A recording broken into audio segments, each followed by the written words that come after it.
koutou, tēnā koutou katoa. I think we'll call this meeting to order. Welcome, a very warm welcome on a beautiful day, beautiful Hawke's Bay day. That's why we live here. I just want to, I think we should start with a karakia and a bit of mihi to Peter. So, Piri, can you help lead us out on that, please? Thank you, Chair. Just as a bit of recall, on Sunday just past, we had a representation from Hawke's Bay Regional Council, including some who have retired and left in earlier days. And that was to go down and pay our respects to our kaumātua Peter Paku, who passed last week. So I just wanted to acknowledge those who were able to go last Sunday, and also indicate that tomorrow will be the committal service and burial down at Ruahapia Marae. The service starts at 11 o'clock. I'll be travelling down there on behalf of Hawke's Bay Regional Council, and if any others are free and able to attend, then you're most welcome to be there. I'll be leaving here at about 10:15. So just I'll probably start just with a mihi to Peter, a long time standing friend of this council and a great provider not only to his marae but to the greater Hawke's Bay endeavours. Hoi anō e te karau e Peter. Ana rea mātau e noho nei tēnei te kapua pauri e mihi rā ki a koe. E tira hamai rā kei runga ki tō marae o Ruahapia. Kei wainga nui tāu nei whānau, Ngāti Hawe, Ngāti Horo Toro i waho. Anō reira e Pita, anera mātau e maringi hero i mata mou. I tō wehenga kia mātau, kia haere ki tēnā taringa kaho tō tātou nei kaihaka. Anō reira takoto, anera mātau e mahu e tia nei, kei runga e te kapua. Hoi anō, koutou rā, ngā hoa, ngā rangatira, tēnei te mihi kia o koutou. Me kira te whakaaro o tēnā kaumātua. Kau e noho roa rā wāke, me kira i te pau. I was just reflecting that probably Peter's words to us would be to not dwell long or lasting in terms of sadness for him, but to endeavour to keep up those objectives and commitments that he aspired to on behalf of us through this council. Heo karakia. Whakataka te hau ki te uru, whakataka te hau ki te tōna. Kia mā kina kiuta, kia mā taratara ki tāi. E hi ake ana te atakura, e tiro, he huka, he hauhu, ti hei mauri ora. Thank you, Chair. Thank you very much, Piri. That's, I think Peter, from my recollection, was in the inaugural Māori Committee for Council. So that goes back over 2 decades that he was... Viv Moore was there, long-lasting friend of Peter's, and I think he corrected me and says, look, it was 88, 89. Yes. And transition. Oh, really? Oh, he was there from the beginning. Yeah. And just to add to that, we're Motua and Pahuwere, we're going on to the marae at 4 o'clock today, so that invitation, and obviously we'll represent the Māori Committee as well when we're going at 4 to the marae today to pay our respects. Kia ora, thanks, Peter. We'll go back to, or start the agenda. Are there any notices? No notices. Are there any apologies? I do have one from Charles Lambert, who's at another hui this morning, so he can't be here. And I'm assuming Martin will not be far away. He's right here. Hello, Martin. He's not that far, actually. Yeah. I was quite correct. The ever-present Martin Williams. Can I have a mover to receive that apology for Charlie? Moved Jerif, seconded Rick. All was in favour, we'll say aye. Aye. I'm assuming RP, is RP zooming in? Oh, you're there, RP? Kia ora, good morning. Where are you this morning? Is it home, by the looks? I'm just around the corner at the moment. I'll be joining you guys later this morning. I've got a couple other things to tidy up down this end. Are you walking or coming by bicycle? Or bus? I can neither confirm nor deny, Councillor. Thank you. returning to the agenda, can we having a shocker already. can we have any declarations of a conflict of interest? Have you got conflict of interest, Councillor Barker? Not You at all. saying no? No conflicts of interest declared. I might declare just one in regards, because I know going over the tourism, and obviously I'm a board member on Hawke's Bay Māori Tourism, so Sure. I'll declare that now, because I'll bring it to the point when we get to that discussion. Sure. Kia ora. Okay. I don't know if that's a conflict, but we'll hear it anyway. Because we're all I conflicted. probably want on to that. talk, mate. I want to talk. Can we go to the minutes of the meeting 18th of August? Are there any amendments to those minutes? Anyone got anything? Councillor Barker? Happy to move. Councillor Barker's moved the minutes. Have I got a seconder? Councillor Ormsby. All those in favour of receiving the minutes will say aye. Aye. Those against will say no. Are there any matters arising from the minutes?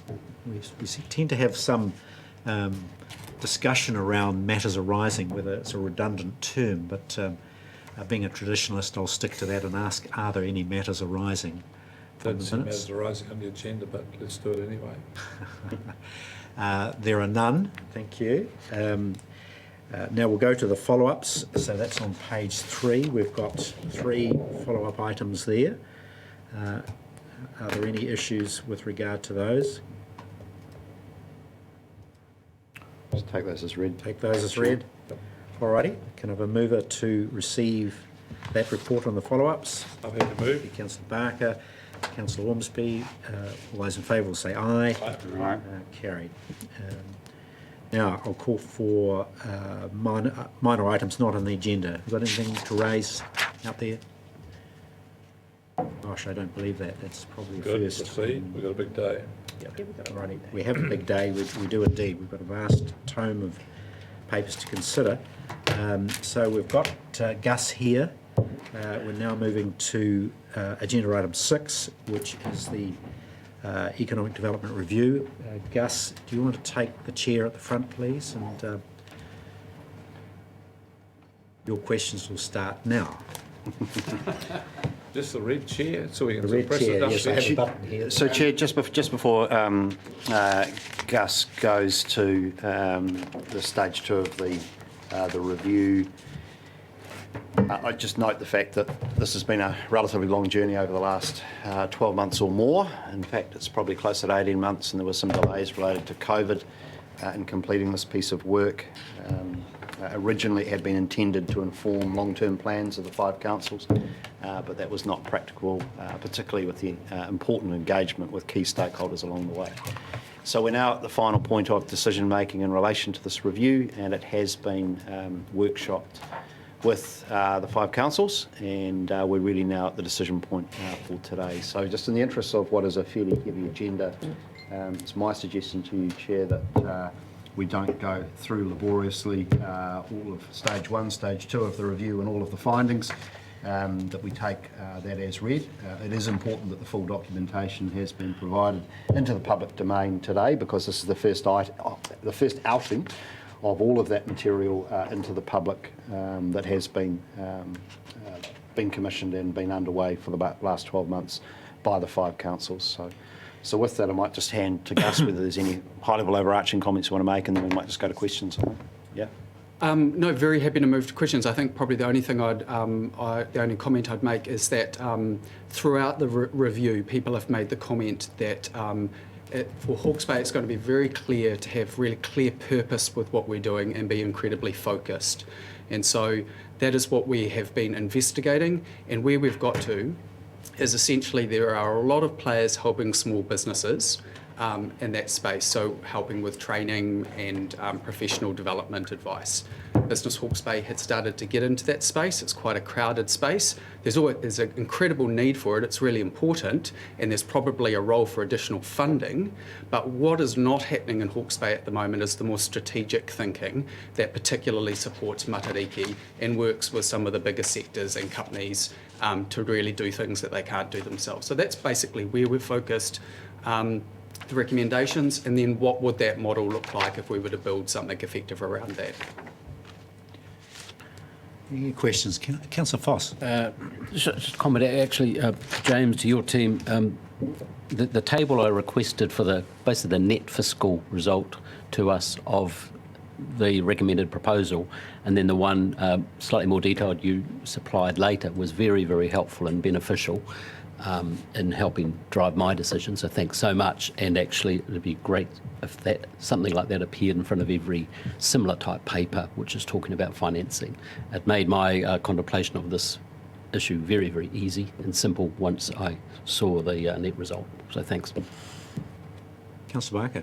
I've got two questions, and it's can we, with the writer's report, could we make two amendments to the recommendations?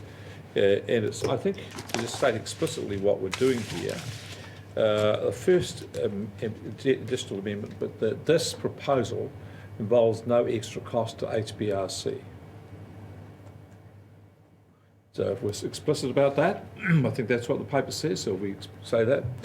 The second thing, and I would think it's as important, is that in adopting this approach, regional development will now shift from HBRC to the new entity.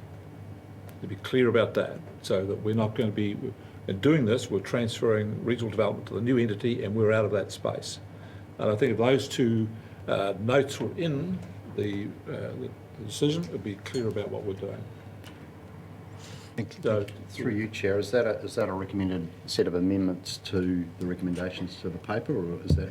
I'm just looking at that and suggesting, Councillor Barker, that we add 2.2, perhaps just simply adding at the end of that sentence, and that this proposal has there's no increase in cost to council, or something to that effect. you added in there, but I just think that the It needs to be language should be stated, there. yes, I agree with It'd be you. very clear that it's cost neutral to the council. Yes. And secondly, I think it needs to be clear that in doing this, we are getting out of economic development so ourselves making that point and as well. transferring it, make the point very clear, so it's unambiguous. Okay, all right. I wonder, Annalie, if you could note that, or craft a recommendation into that, and if it's not correct, we can work it through. Sorry. Councillor Foss. Yeah, sorry, just a question around that. Is quite explicit at that? Because if you're going to do that, then we have narrative throughout our council around Hawke's Bay tourism being part of economic development, and much of what we do reference things economic development. So I'm not saying it shouldn't go to where it is. Just if you explicit like that, then you are closing lots of other discussions or options, probably unintentionally. But if we had a phrase like that in there, I think it starts to cut off some, we'd have to change a whole lot of other papers and policies throughout the council. So to be clear, if that was the case, but as discussed somewhere in that paper, Hawke's Bay tourism situation maintained is the same. Well, we've got a funding line for Hawke's Bay tourism. We're not disturbing that. What we do have is a funding line for economic development. Yep. And we're bundling economic development up and transferring it to the new entity. What I'm trying to say is, to be clear about this, that if we do that, anybody who comes knocking on our door for economic development, we say, you go to the new entity. We don't do that anymore. We transferred our responsibility and funding over there. And we therefore are very clear about that. If we're not clear about it, well, then we might, by incremental, piece by piece, get involved in again and lose focus of what this organisation's about. That's my... Any other views on that, councillors? Yeah, Councillor thanks, Chair. Kia ora, Gus. Would it be advantageous just to have another point in the resolution to say, just to make it clear, I know the paper Sure. does say that Yes. Hawke's Bay tourism funding is unchanged in its nature. So we leave that Currently. in as... Yeah, and that just makes it clear. All right. Happy That to covers do both that. ways. Just clarifying both ways, Yeah, not no, changing that's that, so it's clear. All right. Well, Thank you. hopefully by the Thank you. time we're up to recommendations, we'll have that explicit in the... We can put that up, Annalie, at some point. Councillor Ormsby, you've got a question. Yeah, I do have a question. Gus, could you please just sort of remind us in terms of the feedback from the survey that you conducted, the views around the new economic development entity having a partnership with central government and seeking central government support? So what feedback were you given in your surveys around that, And has that been explored anymore to understand what that may look like in terms of this transfer over to a new entity? And have discussions been had? Yeah, so a couple of things. That's a good question. The survey, people often ask what does business think? You know, business is a really different group of beings depending on how small they are, what sector they work in, all those sorts of things. So that basically the survey showed that you've got this massive spectrum from when you ask them what the most important role that local government could play for them, they were like, a lot of them are saying, get the hell out of my life, right through to bring it on, we'd love some extra support in different ways. And there's not a lot of knowledge out there on the different actual roles of economic development. So they understand training and professional development, don't often understand all of the things that when you're working in local government or central government, you realise you need these brokers in the system to leverage funding and all that sort of thing. So it's not a clear, from the survey, you didn't get a clear, we want you to be working with central government more closely. But when you talk to bigger businesses in Hawke's Bay, they definitely say we've been missing a trick in being more coordinated with some of the big strategic opportunities that we have, and we want a single point of contact or an easier way, an easier mechanism to be doing that engagement with central government. They see other bigger companies working with local government, and actually some of our bigger companies are working in other regions and are seeing the success that others are having with being more coordinated in that. So if there's follow-on, please, does that kind of answer? I'm just wondering what discussions have been had with central government to support the new entity and what we're proposing. Yeah, I think so. Central government, I think, will be rapt to see this proposal. They've been long wanting Hawke's Bay to be well organised. They've been quite open to what that structure looks like. But for them, like companies, it's much easier for them to be engaging with an entity that has the mandate and resources to do stuff. And I think PGF, to be fair, got in the way a bit because you had all of this kind of direct engagement with businesses and local government. We're in post-PGF mode, and central government at least say that they want a coordinated approach. They want to be able to come to the region and say, what are your priorities? You tell us what your priorities are, and tell us really clearly why there's a case for government intervention, and then we'll consider how that matches with our priorities, and we'll get behind it. So that's at least what they're saying. Right. Can I just follow up on that, Gus? Because when I read your paper, and I admire your enthusiasm, but the actual results from the survey don't support that. When you get 72% of respondents telling us that stick to your knitting, do what councils do, and don't get involved in the space, and only 13% said let's get involved, I found that rather overwhelming in the other way. I was curious. I made a note on my notes that the evidence didn't really support that outcome. If you've got a comment to that. And that relates to the comment I made about it depends on which businesses you talk to. And so if I didn't ask in that survey, we wanted it to be anonymous, so we haven't got a breakdown of the size of those firms, but certainly in follow-up discussions, when you talk to small businesses, they're more interested in the training and professional development. We understand that to be quite a complex and competitive space. But when you talk to some of the bigger businesses and sectors, they do understand the role that local government, the critical role that local government is playing, and they want that ramped up. So you take the survey as some guidance on some certain things, and then we've had follow-on conversations.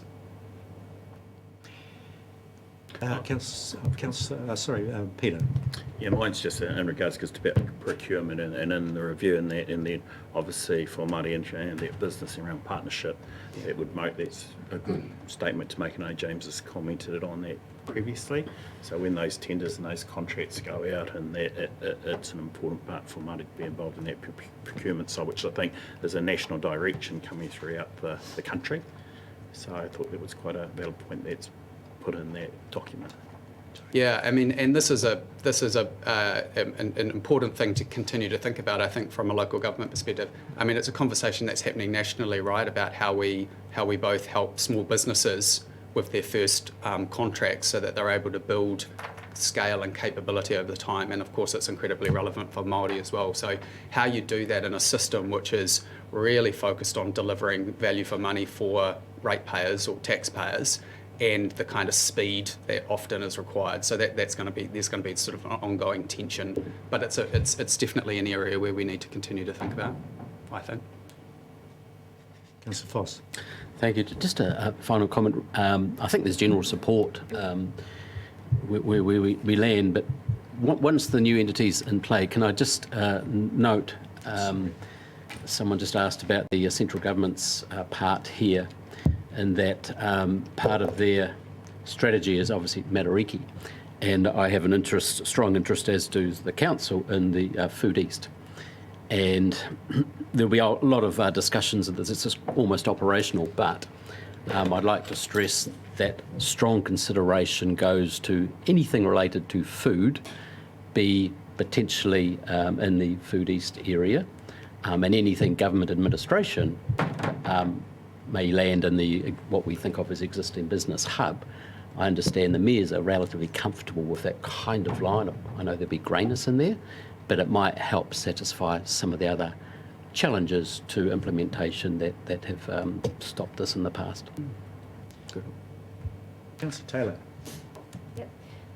Good to see you guys. See you too. Very small question. I am really interested in how you're engaging with small businesses, because you did say that, you know, there's a high demand and so on. But I guess the question is, you know, first of all, how do you engage with them initially?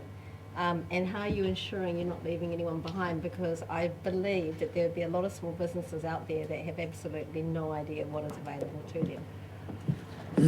Look, I think that's a really good question. The survey went out to over 1,000 businesses in the district, leveraging the databases that we have from Business Hawke's Bay that's been transferred to the hub, and then we leveraged other sources as well. So there was reasonably good spread, at least, and obviously there's a smaller level that engaged in the survey. But even within those that engaged in the survey, there was actually quite a low level of understanding of all the different services that are available. And so I think there are some easy wins there for us. There's clearly a communications issue there. And I think, you know, in the time that I've been back in Hawke's Bay and getting the comms, I've seen it get better. So the hub emails that come out now include what's happening in the chamber, what's happening with the regional business partner program, So they try and pull it together. So at least those that are on the databases are getting all of the material. There's still some work to do there. But that is a comms and coordination job. And because you're right, you need to get the exposure out and for people to understand whether they can engage in what's available, and then demand new stuff if it's not meeting their needs. Just another point, it's one of the reasons why the Māori Business Hub has been set up, because they were finding that and the regional business partner and the chamber have found it really difficult to engage with Māori clients because it's not familiar. I talked about cultural familiarity in the report.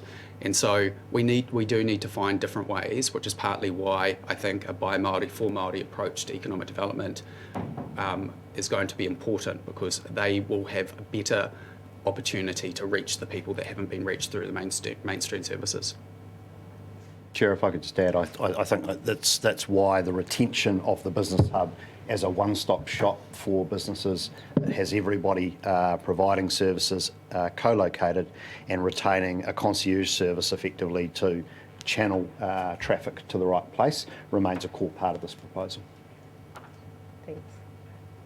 Any other? Yep. Oh, Councillor Van Bay. Yeah, leading on from that, economic development, and I really like the concept of by Māori, for Māori. So economic development, have you looked into, and it's maybe a little bit late in the discussion, what actually economic development means for Māori? Because that's actually possibly different than for the general boardroom, where they have return on investment, 6% return on investment, and the bottom line is, and the assets have grown. They possibly have different aspirations. Is that taken into consideration? Yeah, no, absolutely. There's a very strong theme that came out in engaging with the PSGEs and Tai Whenua on their different approach, which I think is, again, another reason why you need to step aside from mainstream services and have people who understand that approach. Understand it conceptually, obviously, but, who are living and breathing it, and so are able to direct resourcing and assistance to assist that. But definitely it's more long-term. There's more. I think my view is that we're sort of more heading that way in mainstream services in any case, because we recognise that you need much greater custodial relationships with the people, either in training, rangatahi or businesses, longer term custodial relationships that help people build capability over time rather than that being a one-shot wonder. I just want to add on to what Jeff said, and I suppose the point is, if we look at Hawke's Bay Māori tourism, obviously not in the funding pool, managing themselves independently and resourcing and then their connection with ahu whenua trusts up in the Moaka. And I've got my own business in that area, but that's where we align with delivery service through them. So in the report, and it misses them out in the conversation. So, like you say, talking to small businesses, obviously they don't appear to be a player within that discussion. Just with my own business and the businesses we're all associated with. So I just need to point that factor out. And the other point was just the Matariki. Where's Matariki? Because obviously there's a change in government direction. I'm just interested where that currently sits in the model, the pose that were put up a number of years ago, and now there's PGF's gone. There's a change from that initial discussion when that document came out. I'm just interested where it fits in the new structure. Yeah, no, so that's a good question. So Matariki, remember, is our regional economic strategy, and if it's doing its job well, it sets the direction and ambition for the region. It's our kind of shining light on the hill, if you like, and it's identifying the big opportunities and the big rocks in the road, and it's got the 5 POs. What we've been investigating through this review is mainly the PO 4 on economic development, and particularly who is the delivery agent, what would the delivery model look like for PO 4. So we haven't been looking at Matariki as a whole, just one aspect of it. And there's some relationship to the training, to the employment part of Matariki as well. So Matariki will continue to be the regional strategy. It will continue to have the integration of wellbeing, of social and economic, and what this part has been about is how do we really supercharge the economic part, which hasn't really been working as well as we would hope. But we've still got a job as a region to continue to integrate that stuff, which is why Matariki and the governance continues to be important. Councillor Limsey? Yeah, sorry, I'm just going to jump on the waka that's taken off. But in terms of te kahui ohanga o Takitamu, and where that fits in relation to Matariki, and possibly where it could fit within the new entity. So can you just unpick that a bit? Sure, and James might like to comment on this. My understanding is that TKO was formed in order to provide an informal vehicle for Māori, Hawke's Bay Māori economic interests to engage with Matariki as a partner and PGF. And so when councils invited Māori to engage in this process, they indicated that they would like that to take place through TKO. I think there is still a conversation to have with TKO if the recommendations are accepted and funding is made available for a Bio Māori for a Māori approach. Is that directed to TKO, or is that directed to a nominee, or does it have a different approach? And that will be for, I think, Māori and Council to decide in a partnership. So that would be my suggestion. But James, is there anything? The partnership with Te Kahu Ohanga through Matariki has been challenging over the last few years. It's been challenging particularly because the different stages that the different post-settlement governance entities have been at with respect to settlement, and some only very recently settled. So what I think's particularly helpful about this proposal is the dedicated resourcing that's intended for coordination for Te Kahui Ohanga. I think it has been a challenge for the members of TKO to focus on working collectively when they've had so much to do individually, and that's only been exacerbated by the Provincial Growth Fund and the Crown's approach to dealing bilaterally with each entity over the last few years. So I think we're emerging into a space now where collectivism is the imperative and the opportunity, and this proposal provides funding to support that. So Taylor. It's just a comment, going back to that comms that we just discussed.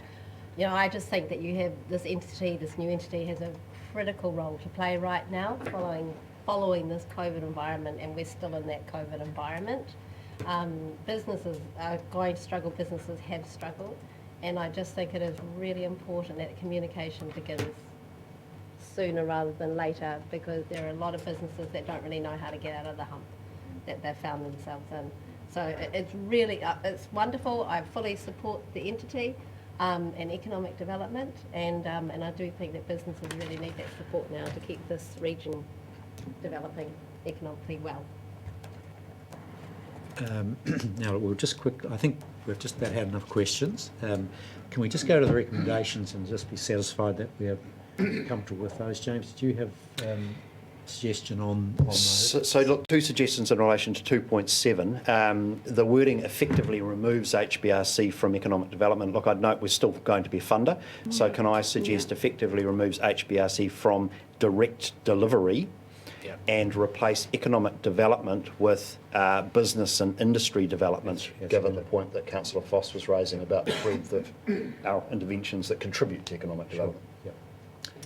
They're good changes. Any other thoughts on the recommendations? He should be okay, but he's... No, it's too late. He's out of the room. Yeah, okay. Another coup. Just one of the thoughts was a question I was going to ask. For 2.2, you could add nor reduced level of service. Because one of the reasons that I think we're, on this pathway is that we'd have to be reallocating funds to a purpose of what they weren't obtained for. So reduced level of service, if you're going to be putting reasons into things. I did find it interesting, Councillor Barker took me on about a year and a half ago for trying to put reasons into resolutions. That's why we did it. He said, it's all on the record, you just watch the YouTube. So maybe he could have pointed whoever the inquirer was back to that. Anyway. He's not here, so we'll So anyone else got anything to say? Yes, Any other comment on the chair? Level of service, not delivery of service. Sorry, nor reduced level of service. So not direct, just reduced. Or reduced. After the word nor, put reduced Level of service. and delete direct. And then take off level of service? No, No, just just delete the word direct. That's all you got to do. Thank you. That's good. All right. So that's a fair summation. We can still have another crack at this at council itself if things transact. I need a mover for this. Councillor Barker would have normally, I think, in the normal course of events, but someone would like to move. Councillor Foss, perhaps? Councillor Taylor. It's moved and seconded. Would you folk like to speak? No, other than wishing the new entity, assuming the full council passes it, all the very, very best, and will be watching it and very interested in its accountability, transparency, KPIs, and engagement with the public has been picked up around the table. So, Taylor. Yep, and I look forward to just seeing some results. Councillor Williams. Yeah, look, I just wanted to share this reflection and thought. A constituent recently said to me, I was surprised to find you're so much of a greenie. And my response was something along the lines of, if tackling climate change head on and the decline in biodiversity means I'm a greenie, then guilty as charged. But I have equally always been a backer of economic development. Every discussion we've had it, I've been very pro the tourism contribution. I've been pro water storage. And I've been a supporter of drought relief for farmers, so I do think we should take a balanced approach to this. But I'd have to say, if this were not fiscally neutral, and given the rating pressures that we are under, And with big ticket items for biodiversity coming our way, like for possum control, I may have been in a different place. So I just wanted to put that on the record. I do think ED is really, really important, but it may at some stage have to yield if we are having to make a choice between our more core environmental functions and that in the future. Councillor Williams, can I follow on, would you mind, Councillor, after that? Because I think it'll be a different argument, because I did want to follow on from those comments. I do take a different approach, but I'll pick up on the words that Councillor Williams has used in terms of balance. And what I found in terms of this paper was, if you like, the need to examine across the board how much economic development we do, which is massive. If you think about our investments in the port, if you think about the investments in our our flood protection assets, we do a massive amount, at 1.5 million of cash going into tourism, etc. So across that, the spectrum, this council does an enormous amount for the economic health of the region. And in assessing this and similarly looking at those priorities, I'm actually not going to support the resolutions here, because I think we've made a commitment as a council to reflect on our highest priorities, which are biodiversity, which are climate change, which are water. And if there was this opportunity, even though it's cost neutral, if there was an opportunity to liberate funds from other parts of the organisation, appreciate they come from economic development directly, but the opportunity was there to direct this. At the end of the day, this goes to a relatively small group of business operators, which is good value, but there are other avenues for them to get that support, and I just don't think in terms of priority we should have been in the space. But that's obviously a vast minority view on this. Councillor Ormsby. Yeah, my tact is a little different, and it's just to really commend the regional leaders for coming together and finding another solution, knowing that we've decided that we're not going to increase the rate for economic development. We're tightening our belts and saying, well, actually the increase was great for the last year and for consecutive years through our LTP process. So yeah, just a thank you really to the regional leaders for coming up with a different solution. Thank you. Councillor Foss, do you want to wind up, please? Or Councillor Barker, did you want something to say? We had a lot to say about you while you were out of the room. Well, you always do that, I know that, but I've kept myself constrained to 2 questions so far today, so I'm going to carry on like the plan. Thank you. Councillor Foss. No, I acknowledge the point. I do note that actually that recommendation that Councillor Barker put forward, at the end of the day, it is a note.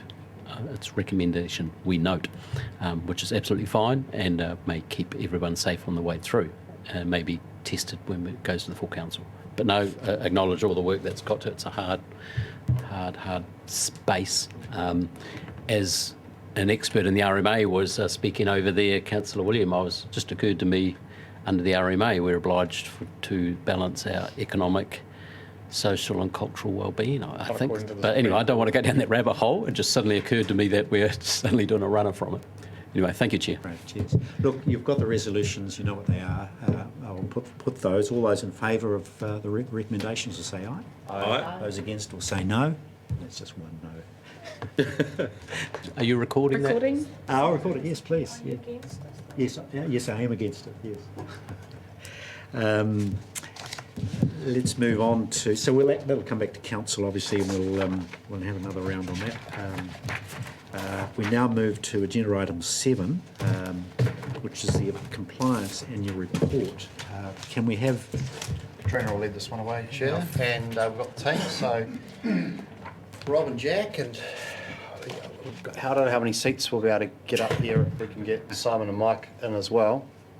Mike, are you going to come up too? It'd be good just to introduce our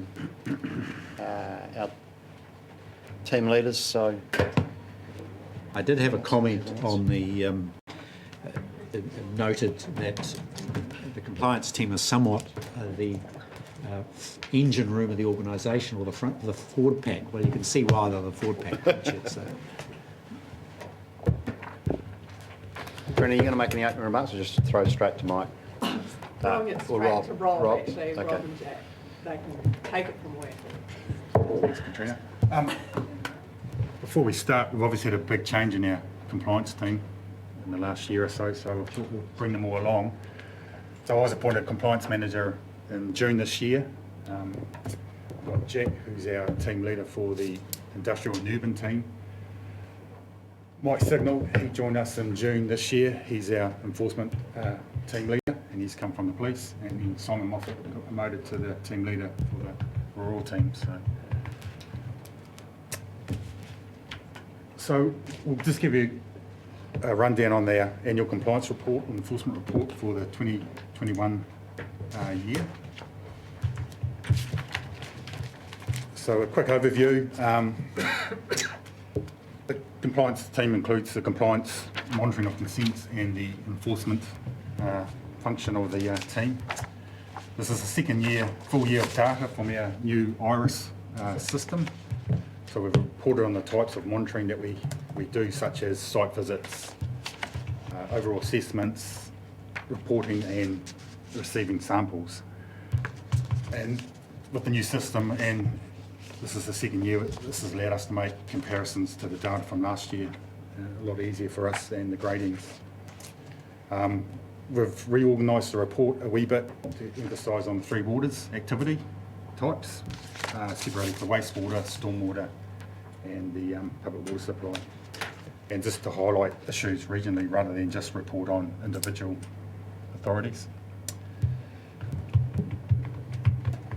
And we've also this year included compliance gradings by catchment.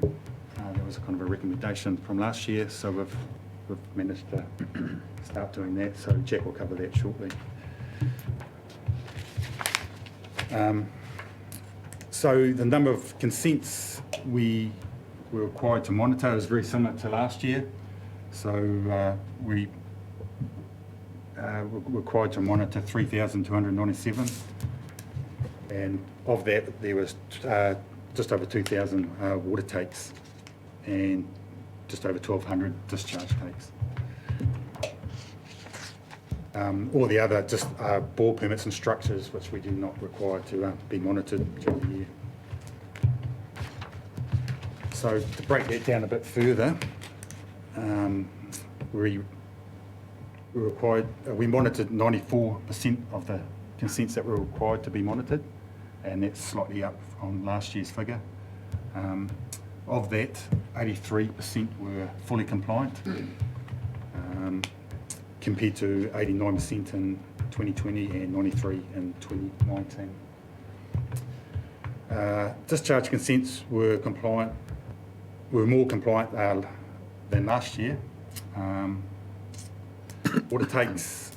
So with water takes this year, I got the staff to do, we've got consents that expire in May, so this year I've got the staff to do pre-expiry water take visits, and because of that, the moderate compliance went up for those, and that was mainly for Biosecurity and with more emphasis on making sure their water meters are being verified, which has got to be done every 5 years. So hence why the moderate compliance went up further. What else we've got? That's about it. So our catchment reporting is something that our new integrated data system allows us to do. So it allows us to draw down on the number of consents that we have in each region and in each catchment, and we can slice it and dice it however we like. So we've decided to go by catchment this year, and what you can see in the numbers is the total number of consent per catchment, and then proportional compliance, with green being fully compliant, the yellow being a low risk, orange moderate, and red significant. And a couple of our smaller catchments have been grouped together. So Porongahau and Southern Coast have been grouped together, and Wairoa has been grouped with Nuhaka, Mahia, and Waihua catchments, just because there's outside of Wairoa, there are about 10 to 15 consents per catchment. And what we can see is that most of our consents, as expected, are in surrounding our urban centres and our plains production areas.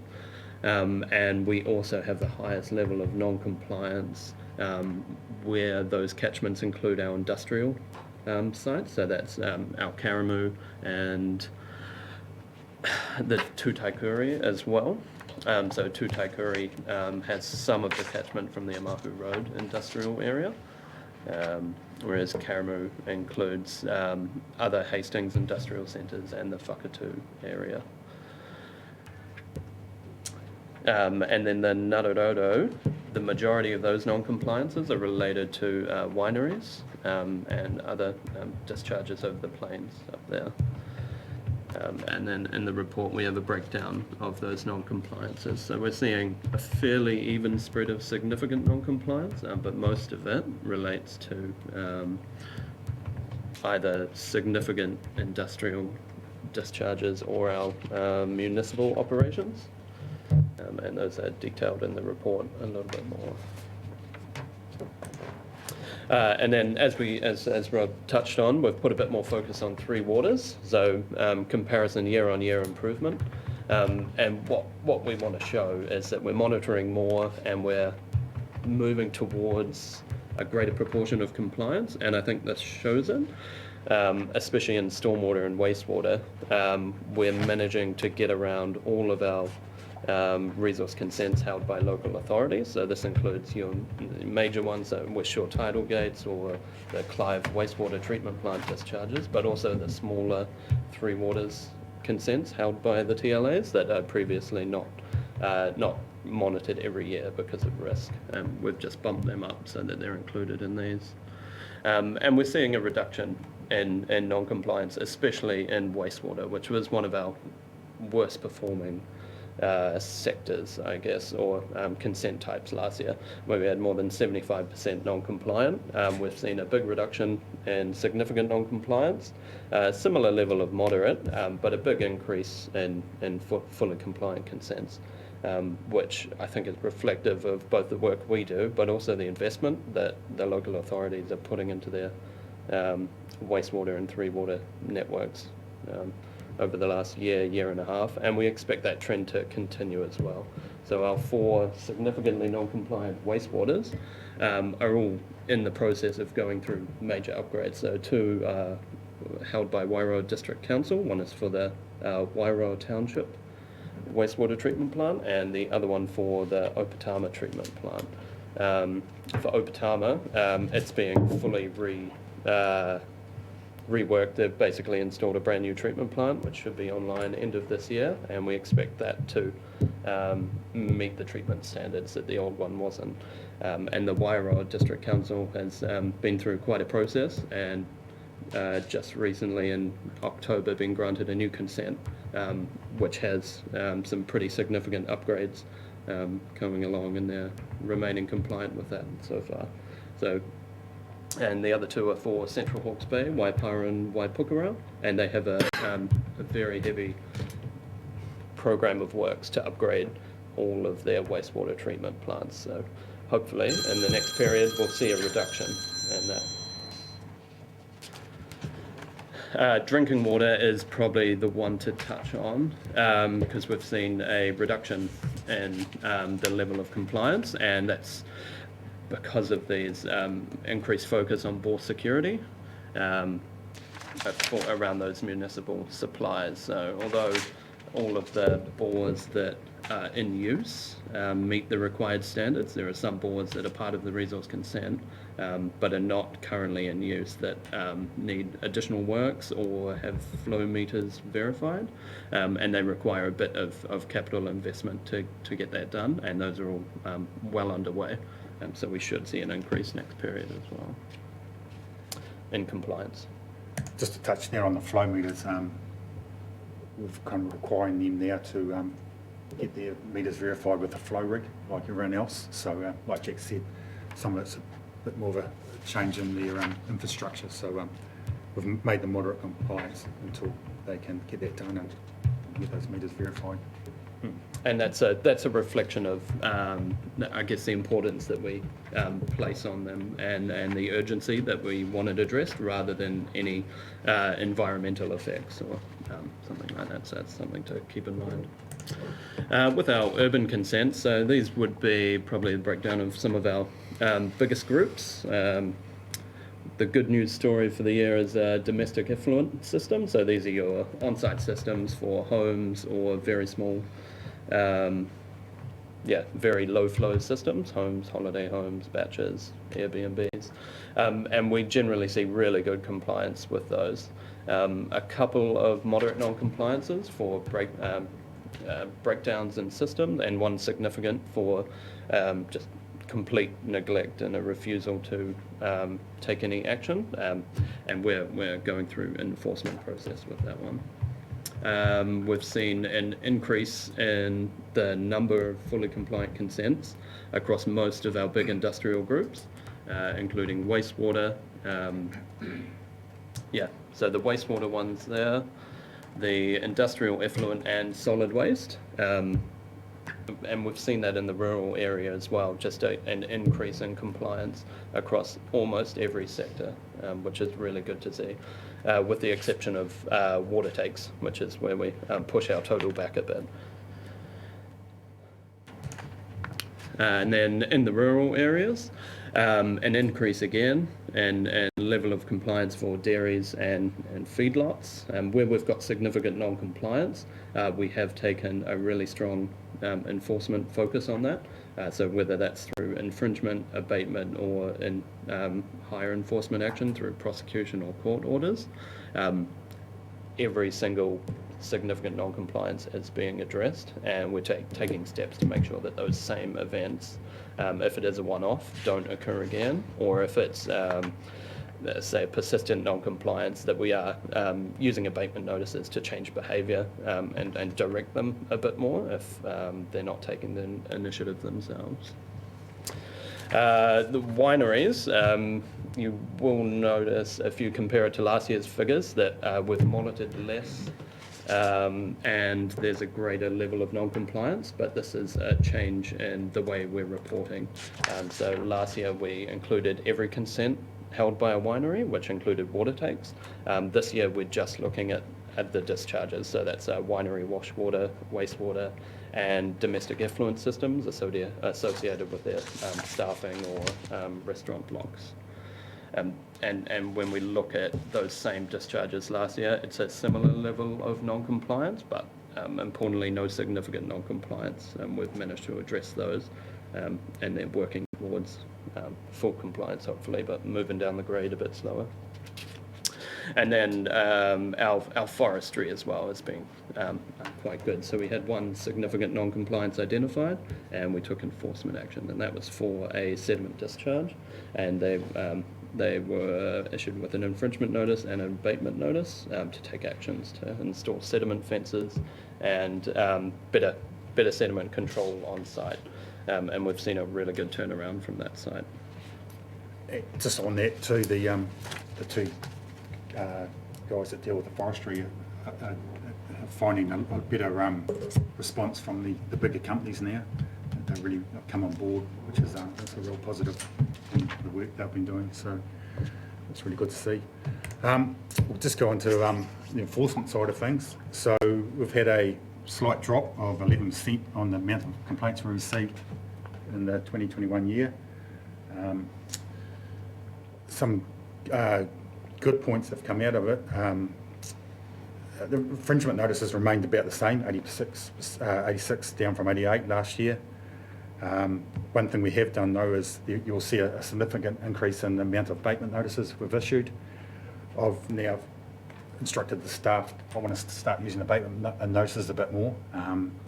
Basically, it's just a written directive from the council to either companies, individuals to take some action. It could be cease what they're doing or prohibit or take some action. So hence why you'll see an increase of that. It's non-punitive, but it's the start of the enforcement process. So you'll see those increase over the years as well. There was 12 prosecutions concluded in the period, with another 6 initiated during this that time.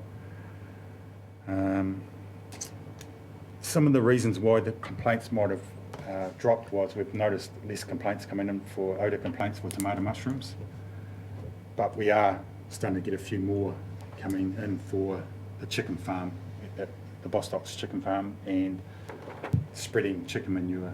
So we're just working on those.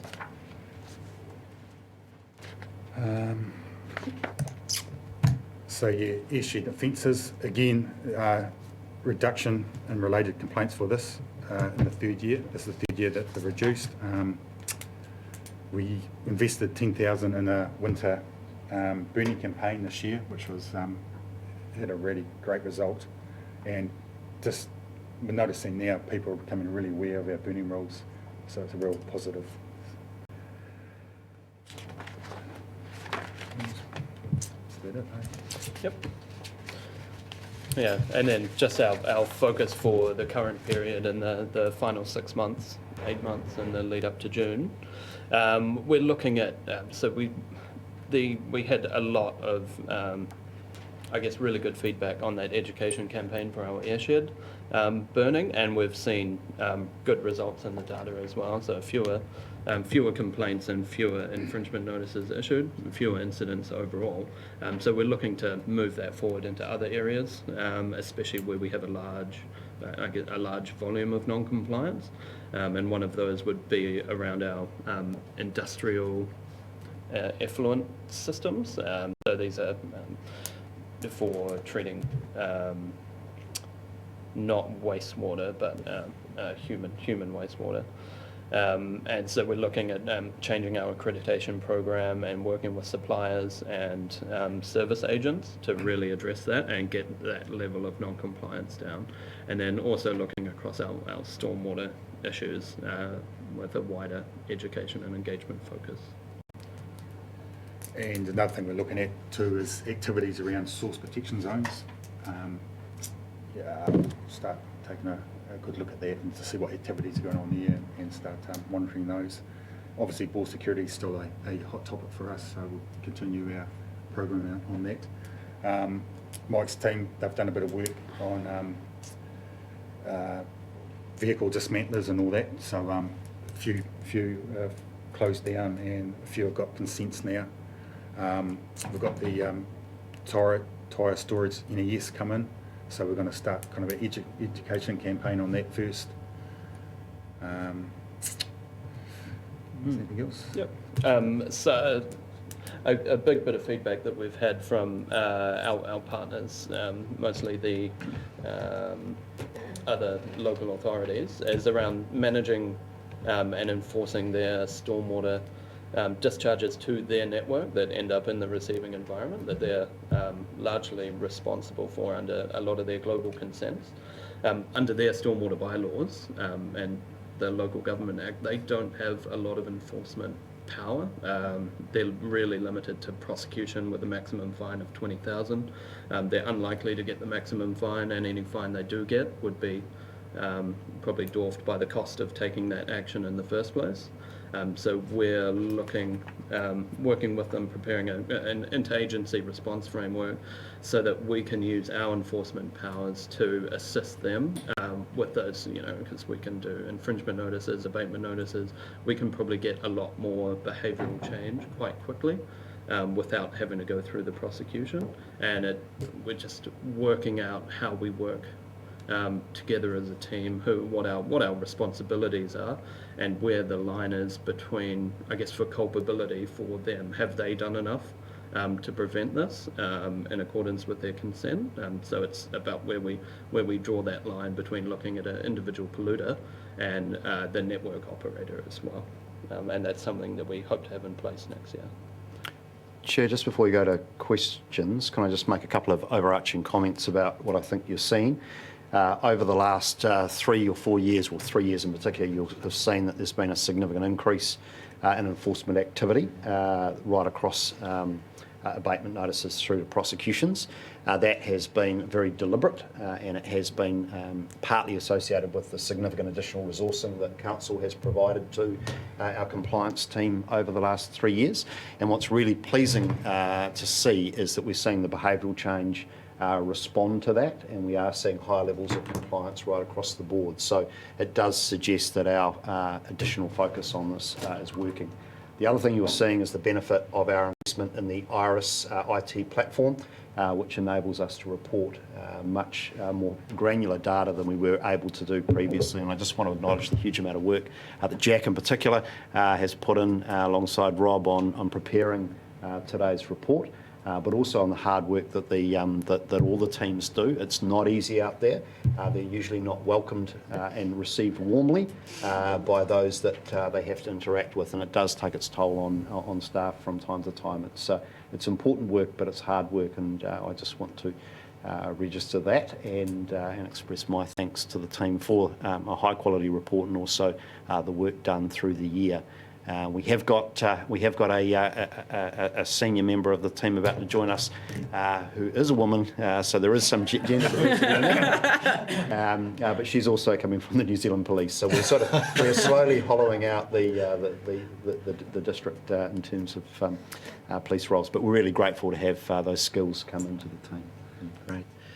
Look, I'll, just before I go to you, Martin, and I'd like just to echo James's comments that I'm seeing from my perspective, a really significant shift in focus, and in addition to the compliance elements, I'm really pleased to see your slide there, engagement, education, etc. We've seen the benefits of that with the burning scenario, and now we're going to see even more benefits from that approach going forward with your forecast. Martin, you've got a question? Oh yeah, look, thanks Chair, and thank you Jack and the team. It's just it's a very helpful report. You can see the concerted effort that's going on, and if it weren't for you guys, the whole regulatory framework kind of falls apart. So the question I had, I was really surprised, you may have answered it, I was really surprised to see the high level of non-compliance for wineries. Did I take that to be in part a reflection of a focus on the discharge consents as opposed to all of their consents? Was that, it's not like they've suddenly blown out. No, they haven't. It's just you focused in on the area of most interest. Yeah, definitely. So I think we reported around 120, 130 consents last year, and the majority of those were compliant. But that brings in a lot of their water takes, which we've decided not to look at now as a winery issue. We look at them just as on the general water take assessment. So where it's gone from, say, 20% non-compliance to 55% non-compliance is because of that. So we've got fewer consents that are in non-compliance, fewer discharge consents compared to last year. Yeah, it looks like but it looks much worse. And that leads to my next question. The really bad news I saw was the 43% full compliance for industrial and commercial effluent. And yet, I think you also said that that's an improvement. It is an improvement, yep. Shocking as that is. So these are operated by companies, businesses whose main activity is not looking after their wastewater for their staff blocks. They're focused on their business. The wastewater side of things, rather than the industrial effluent, that's a business process, and if that doesn't work, they can't operate their business. But we find that it's the last thing on their list to do, and we're slowly raising that up their priorities. Use of infringement and abatement notices, especially on the persistent non-compliance. A lot of it is around just not meeting the maintenance required or not meeting the discharge standards. They're relatively small discharges with a low impact. So these are their human effluent rather than their industrial process effluent? Yeah. I see. And finally, so just the trends point, would it be possible to take a great report into an excellent report for next year to put last year's pie chart in each place? Because it looks like there'll be room on the screen. Yeah, so we you can can actually definitely see, do because that. you can see, oh yeah, okay, I mean, ideally you'd have 3 of them because you go back another Yeah. year. You know what I mean? It would just sort of help you go, oh yeah. Yeah, I mean that's definitely something that's useful, having that direct visual comparison. We've tried to include it in the text. Yes. I did have concerns about having too many donut graphs. No, I think we could cope. Yeah. But I think it would that's help me. something that we'll look to include in the next There you year. go. Thank you very much. And I think as we build up a decent data set from the start of the go live for Iris, we'll end up with a line graph where you'll be able to see the trend, and hopefully you'll see a very strong correlation between the resources that the ratepayers and the community are putting in and the improved outcomes.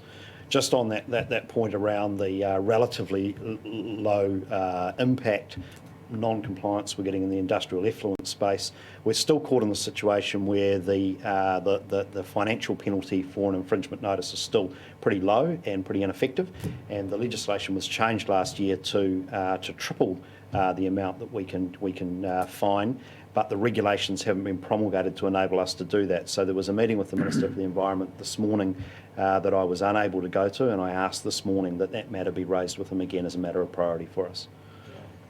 That's the only thing. The problem with abatement notices is they can be appealed. But otherwise, I totally agree with the strategy. Thank you. Councillor Taylor. Thank you, Chair. Prosecution's up 300%, so that's getting tougher, all right, which is good. Can you just give me a bit of clarity what prosecution actually is? I mean, what are they being prosecuted for? What happens? Does business shut down? That sort of thing. Yeah. So the prosecutions themselves, it doesn't preclude them from operating. It is, there's an offence that they may commit against the Resource Management Act, and it's generally a discharge under Section 15, and they'll be charged for breach of the Act, and then there's a fine relative to the offence that's imposed by the court. We can, as part of that court process, also seek an enforcement order, which I guess dictates what steps they have to take, and we do that, with a time frame, and we do that within some of our ongoing non-compliances, but a lot of our prosecutions are for discrete events. So quite a few of them are still for burning prohibited items, and it's just a one-off. We don't normally see many repeat offenders for prohibited items burnings, probably because of our strong stance on it. And the others are just for discharges, spills or something like that. So. Okay, thank you. Councillor Ormsby. Yeah, kia ora team. Thanks for the presentation, and hey, some really good successes in there. I'm sure Rex would be pretty happy, and you yourself, with those results after the campaign. And I understand how valuable your positions are. My husband and my brother being within that team in the past. So building that social ecology with the people you work with is really important, so good work. I suppose where I'm getting to is probably a bit of a hairy question in terms of what next, and you had for the future year what the team's going to look towards and work on. But maybe beyond that, have you started the conversation within the team around Three Waters, and you put that elephant up there, in terms of our role and responsibilities going forward in the Three Waters reform space? I'll have a go at that one. So, Come on, I want to hear from this guy. Come on. Sorry, Rob, that was above your pay grade. Sorry, James, it's probably you. well, look, we are at this stage working on the assumption that the government's intended reforms around the mandating of the transfer of the assets to the 4 big entities nationally will proceed.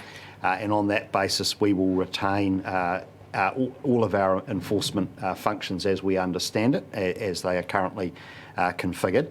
But we will be working to some national standards for particularly wastewater and drinking water in reasonably short order, so that might create some additional requirements on us to enforce. The thing we're probably most mindful of is instead of dealing with 4 councils, we'll be dealing with one entity that may be based in Wellington or Palmerston North, and it will be an entity with many billions of dollars of balance sheet strength bigger than this organisation. So one of the challenges for regional councils nationally is that we will be regulating for very large corporates. We're hopeful that the government's reforms will result in a very high level of professionalism and a level of service that means that we won't have too many troubles with the performance of the assets. But undoubtedly there'll be a range of transitional teething issues through the reform phase, including the timing of assets transferring. So we're going to remain very heavily involved with our colleagues in the TAs and with the new entities over that transitional period to ensure that the environment or public health doesn't suffer, while it's occurring. Thanks, James. Kia ora. Peter, can you... You had another question I was interested in as well, as in where next? Well, there's a little bit more resourcing in the long-term plan to continue to increase the strength of the team, and the dedicated senior investigator role is one of the most recent innovations there, and that's to ensure that the team that are out doing the monitoring, inspection, etc., don't get precluded from keeping to their work plan by the large bow wave of work that happens whenever a prosecution takes place. So we're just trying to ensure that we've got enough resource to keep those prosecutions flowing while still meeting the targets around inspections. So I think that would be largely the focus. Yeah, and mine was on that Three Waters around that as well, and then just the cultural monitoring and the impact reports that are going to come up, because obviously I suppose it'll be a different way of working in compliance is most important. We've seen the benefits just with what's happening, so that's great. We've talked about the Ahuriri estuary, which is really important, I suppose, to mana whenua and the current pollution that's happening in that environment. So on that 43% industrial, and it was good to hear you break down in those figures, because obviously if we come back this time next year, it'd be great to see a reduction in the estuary. And then I suppose just building your partnership with some of those, you talk about kaitaki in your report and Te Ao Māori, and I suppose just the point around those CIO, those customer impact assessments and those reports, building that into the framework. So I suppose when you're going through the process for those submitters that are putting in, it'll be an integral part of their submission to address that as a tort and the kiti to help them going through, so we're not I suppose as mana whenua, we're not objecting towards when they go through the consent processes and that. So it'll be interesting to see how that's because you've got it in your document, how that's how you're going to work within that framework. So moving forward. Yeah, so we're seeing more and more consents, especially our larger ones that would have a larger impact, including including cultural monitoring aspects, and that's coming through from the work with the submissions and the community in mana whenua during that consent process. And then what we're hoping to do next year is include a lot of that information, because we've had 2, 3, 4 years now of cultural assessment monitoring, and that's something that we haven't historically reported on, but I think gives a really different perspective on how we're doing, and we should have enough data to give a pretty decent report on that next year. So that would include things like the Napier stormwater discharges, the Panpack wastewater, the new wharf, and the recent Wairoa District Council wastewater consent. All of those have an aspect of kaitiaki or Māori monitoring in them. I think that'll give a really good lens for us next year, a different way of looking at how we're doing. Take 2 more questions. We'll get one from Councillor Foss. Thanks, Chair. Just a comment and then with a question. Just thumbs up and well done to the dairy industry, who often get a bad rap. Of the 125 monitored consents, only 3 were significantly non-compliant. So about 97% of all those consents are going very well. And the industry itself is targeting to have 100% full compliance, and that's great, and that seems to be reflected in most of your metrics there. But I do have a question and around the 3 that are significantly non-compliant, which are letting the team of 125 down, or 75 consented dairy farms down. Your report says the significantly non-compliant consents were K. Blair Dairy Farm in Tutira, Maxwell Farms Pātauka Limited, and Ruataniwha Holdings.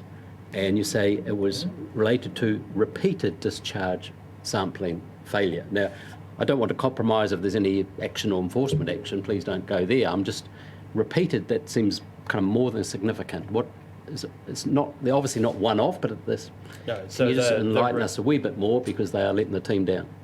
No, definitely. So the repeated comment, that applies to one of those, and that's Maxwell Farms. So you might remember last year around just prior to Christmas, they had a discharge, and it resulted in a no swim recommendation over the Christmas period, which was... Can you speak up a bit, please? Maxwell Farms had a discharge around the Christmas period last year. Yes. They were prosecuted for that. They have had another similar discharge, which we are undertaking enforcement action for at the moment, and that's the repeated. The other two are discrete events. So the Tutera farm, that was an irrigator breakdown, which was a one-off, and the other one is in relation to a pond not meeting its, not being up to the standard that we expect. There's a certain amount of leakage, and they're under enforcement action to repair and upgrade that. So the repeated is within the same period, both for Maxwell Farms. Thank you. If I just add on the repeated, while it is before the courts, it is a matter of public record that we have taken the second prosecution against the directors as well as the manager of the farm, and that was a deliberate decision because of the repeated nature of the offending.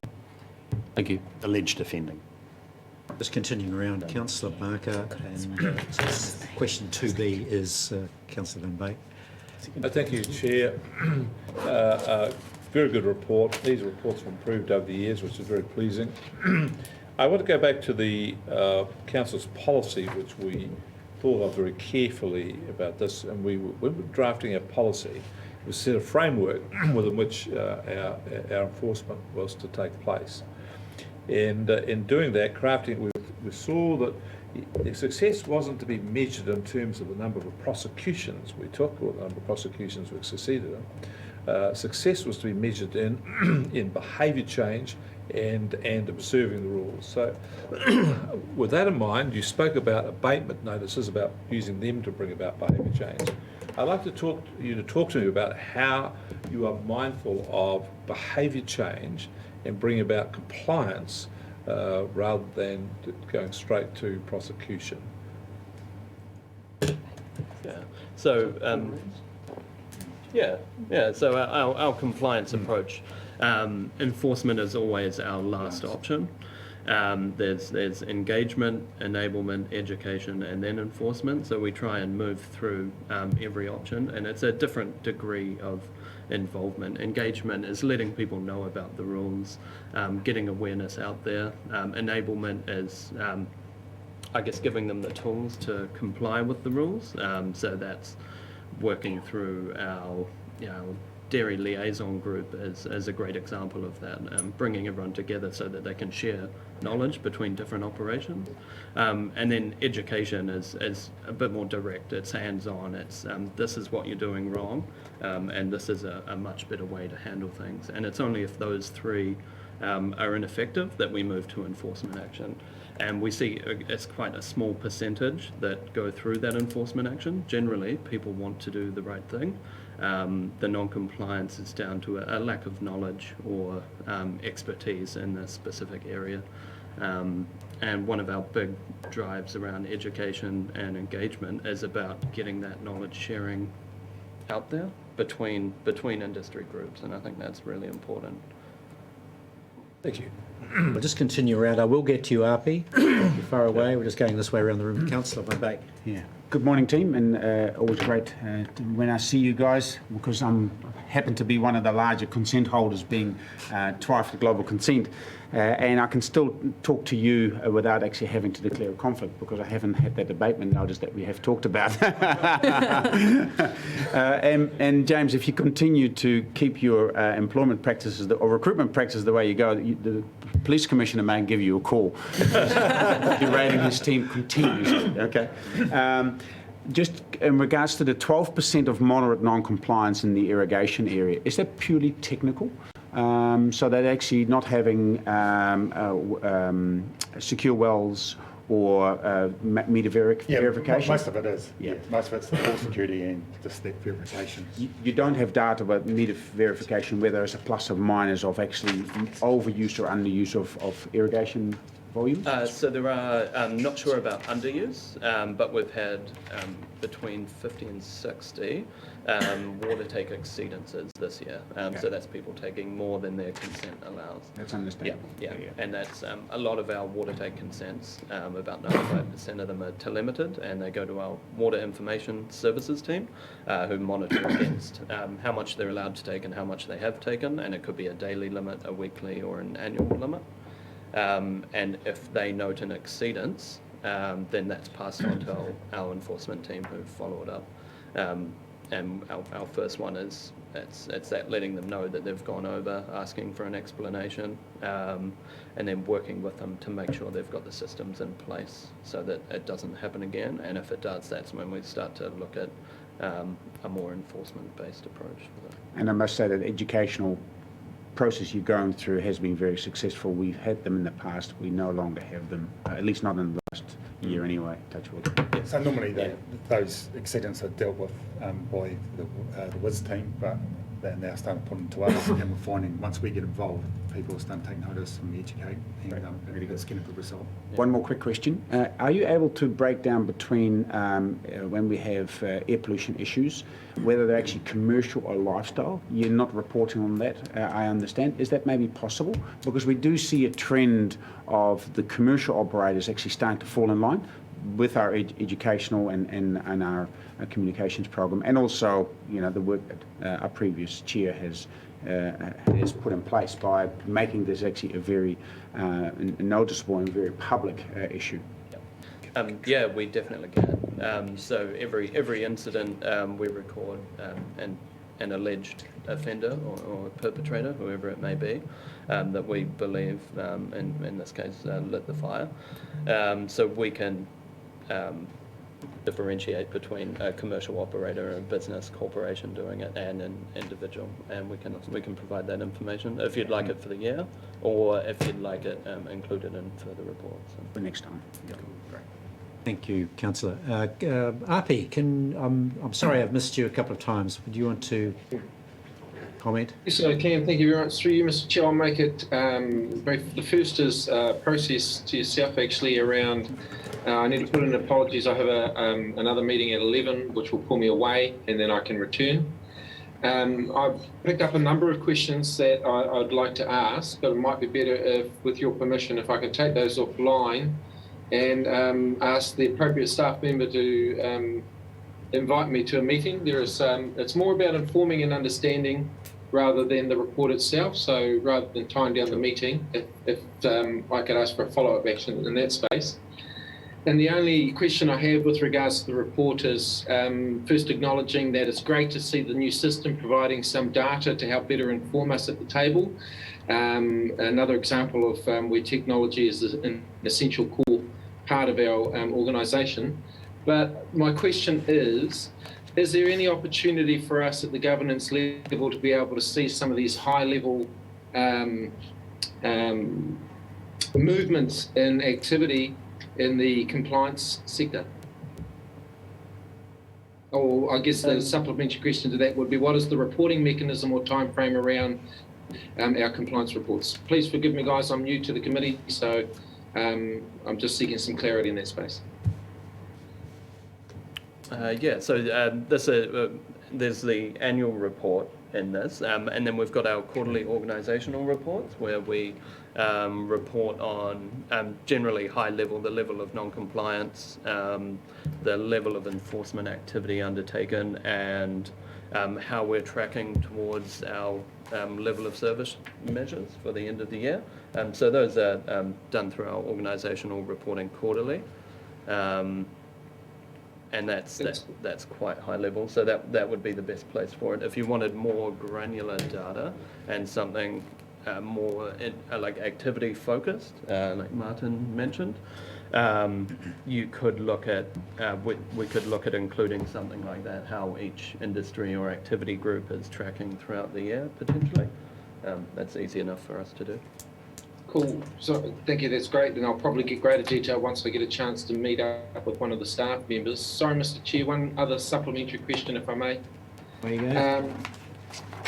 My question is around when you're weighting when you're conducting your compliance activities and there is a breach of the consent conditions. Does the receiving environment associated with any breach have any weighting in the way that you may undertake a process with that particular transgressor? Definitely, yeah. So the sensitivity of the receiving environment is assessed throughout the whole consenting process. So initially, which kind of sets the backdrop for the strength of the conditions. So somebody discharging into the ahuriri, they would have much more stringent conditions than someone discharging into a pine block in the back of the mohaka. There's that receiving environment plays a lot into it, and it depends on the effects that we see.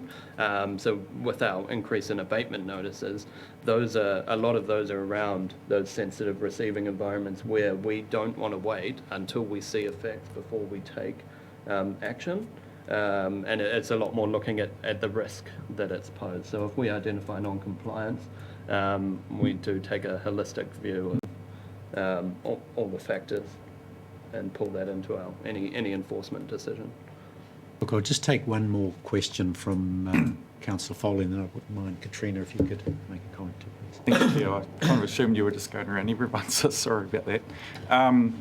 Hey, thanks, team, for all the work you do. I particularly notice we have to engage with Katrina in the first instance around during the drought times, because I myself get a lot of calls around water takes that, perception-wise or not, people don't think are sort of right in peak drought times. So thank you for that. My question is just around tuk land use consent. So is that something that's going to fall, as we get more and more applications, is that falling under your umbrella, and how do you see that monitoring of those going forward? Simon can answer that question for you. Okay, so applications are being received at the moment, and the compliance team is actively involved in following those up, because we have some reluctant applicants and we have say capacity issues within the sector that are preparing those applications. So that's taken a lot longer than what council would have liked. From there'll be the consent processing, and once those are issued, the rural compliance team will monitor those. So that'll involve a site visit, and then assessing progress, with progress with the conditions. So every consent every year, or would it be more kind of spot checks? Probably not every consent every year, but it might be, say, on a 3-yearly cycle that we'd try and visit a third of them. There's also more bang for your buck if you visit the bigger ones, the ones where there are more larger gains. So there are some farms and priority in those catchments that are not much bigger than a lifestyle block and low intensity farming. They're obviously going to be a lower priority than some more intensively farmed operations. So there's some guidance there. Okay, thank you. Excellent, thank you for that. That's useful. Katrina, can you give us a... Yeah, thank you, Chair. I just thought I'd cover off just quickly, as the team have already noted, it's been a considerable amount of work that we've had to do this year, and that's not going to decrease anytime soon. I just wanted to note that you asked about the focus going forward. The team mentioned that they've been looking at car wreckers. It is just one industry, but in particular, what we'd like to do going forward is target our known industry that we know are largely non-compliant or are giving us issues in terms of significant non-compliance in our environment, particularly along the urban streams in Napier and Hastings, and having targeted campaigns on those. The team led by Mike has done a lot of work in car records that's picked up a lot of discharges that were unknown to the environment. In addition, Councillor Barker, you noted that it's not about enforcement and that we should be getting behaviour change. Without a doubt, absolutely, that's what the team aim to do. Abatement notices are actually really an effective way, though, at getting behaviour change. And while it feels oppressive to have this abatement notice sitting over top of your business, in actual fact, in those abatement notices is often a lot of direction on how you can move out of that process. But equally, if you don't, prosecution's looming. And we've seen, for example, where prosecutions have taken great effect in spray drift. So all it took was a couple of spray drift prosecutions to get the industry calling this team saying, actually, can you come out and meet with us? We'd like to talk. And that's how we also get behaviour change through enforcements. So I just wanted to highlight those and also to congratulate the team because it's just been a huge mammoth year of work. I have put them under pressure to get this report done. There are a few grammatical errors. Apologies for that. We'll fix them up before it goes on the website. Great. Look, thank you very much. I think we're running a little bit behind, but I'll get Councillor Taylor to move the recommendation and seconded by Councillor Ormsby. Do you want to speak to the recommendation? No, I just really Sorry, want... just before you do, just to be technical on this, my apologies. The recommendation 2.2, the recommendation 2.2 should in fact read recommends that council adopts as opposed to adopts. This council doesn't adopt, we recommend that it's adopted to council. So it's just a technical amendment. Councillor Taylor. Yep, and I'll happily move that and just say keep up the good work. It's such an important element of regional council to better our environment. So well done. I'd like to second that and in support of that, and also to build on from the great report you've presented that next year that we do see some of those cultural impact results that will just add a cherry on the top really. So thank you. Kia ora. Any other comments around the table? Just very briefly, I do want to congratulate the team. Katrina, well done. This is a significant move forward. The one or two technical, I did find those changes. It's just in terms of making a good report, a great report. But congratulations for it. One of the things, and I'm very pleased to have seen the slide where you've talked about education and you've forecast that into your next year's plan, and the introduction of that cultural awareness thing ought to be a part of that. And I just wondered whether at our next meeting or the next time we're talking, we can have a bit of a framework that you're looking to. So we put this thing on a pretty solid footing, and we know where we're going by way of education and engagement. Engagement is the key. I know I know it's great to have Rottweilers out there, but it's also good to have Labradors as well. So let's do that. So we've got a recommendation on the table. All those in favour will say aye. Aye. Those against will say no. That's carried. Thanks for your time. Thank you very much. Do you want to speak? Justin? Right, we're running I'm still waiting. significantly behind time. So we're just going to have to pick up pace. Shocker. Having a shocker. Not as bad as the ICC, I reckon. It's not that bad now. So we've now got agenda item 8, which is the PCA discussion and review. Campbell, who else we've got? Ian's over the back. Ian, you So, coming up? Morena Koto Committee, while Campbell's getting himself set up, I'll just prime you for the discussion. Yeah, that looks like it. Thank you. It's nice to be back to the table talking about public enemy number one again, possums. We're going to keep it on the agenda for a while. Look, this paper's a combination of a bit of process stuff for you, and importantly, you've asked for further context around the benefits of possum management. So Campbell's going to run you through some detail on that shortly. But really importantly for us, this paper is an important critical step in the further development, the process towards the further development of our partial change to the regional pest management plan. It's going to allow us to maintain the momentum and pace that we need to meet the timeframes we've set for making those changes, and Campbell will run you through it. And perhaps just before I do, you may not have met Lauren Simmons, who's over in the back. Lauren's a project manager who's come on board with the team to help coordinate this activity. She'll be pretty active in the bio-working party for those of you who will be involved. She's going to be instrumental for us to get this whole package across the line in the time frame we've got. So I'll hand over to Campbell and he'll run you through it. Thanks, Ian. So look, what I was proposing to do today was probably go through the paper in a little bit more detail, because there is a little bit of detail there.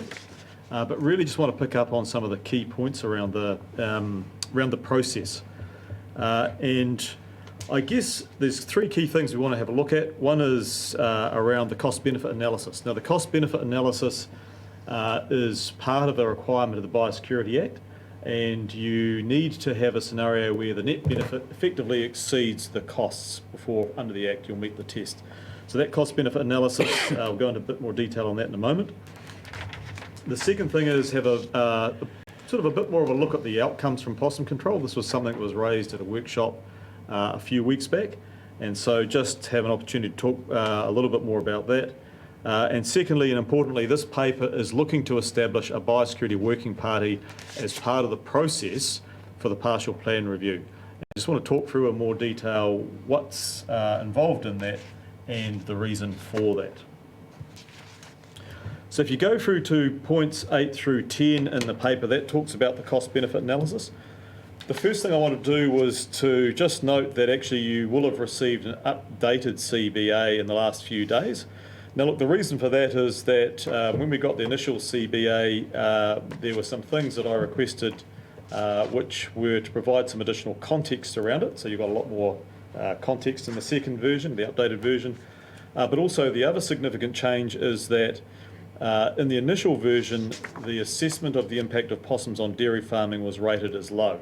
In our view, that's actually moderate, the potential impact, particularly when you start to look at the impacts on of TB and or grass production. And so that has made a difference in the numbers between the initial CBA that went out and the updated CBA.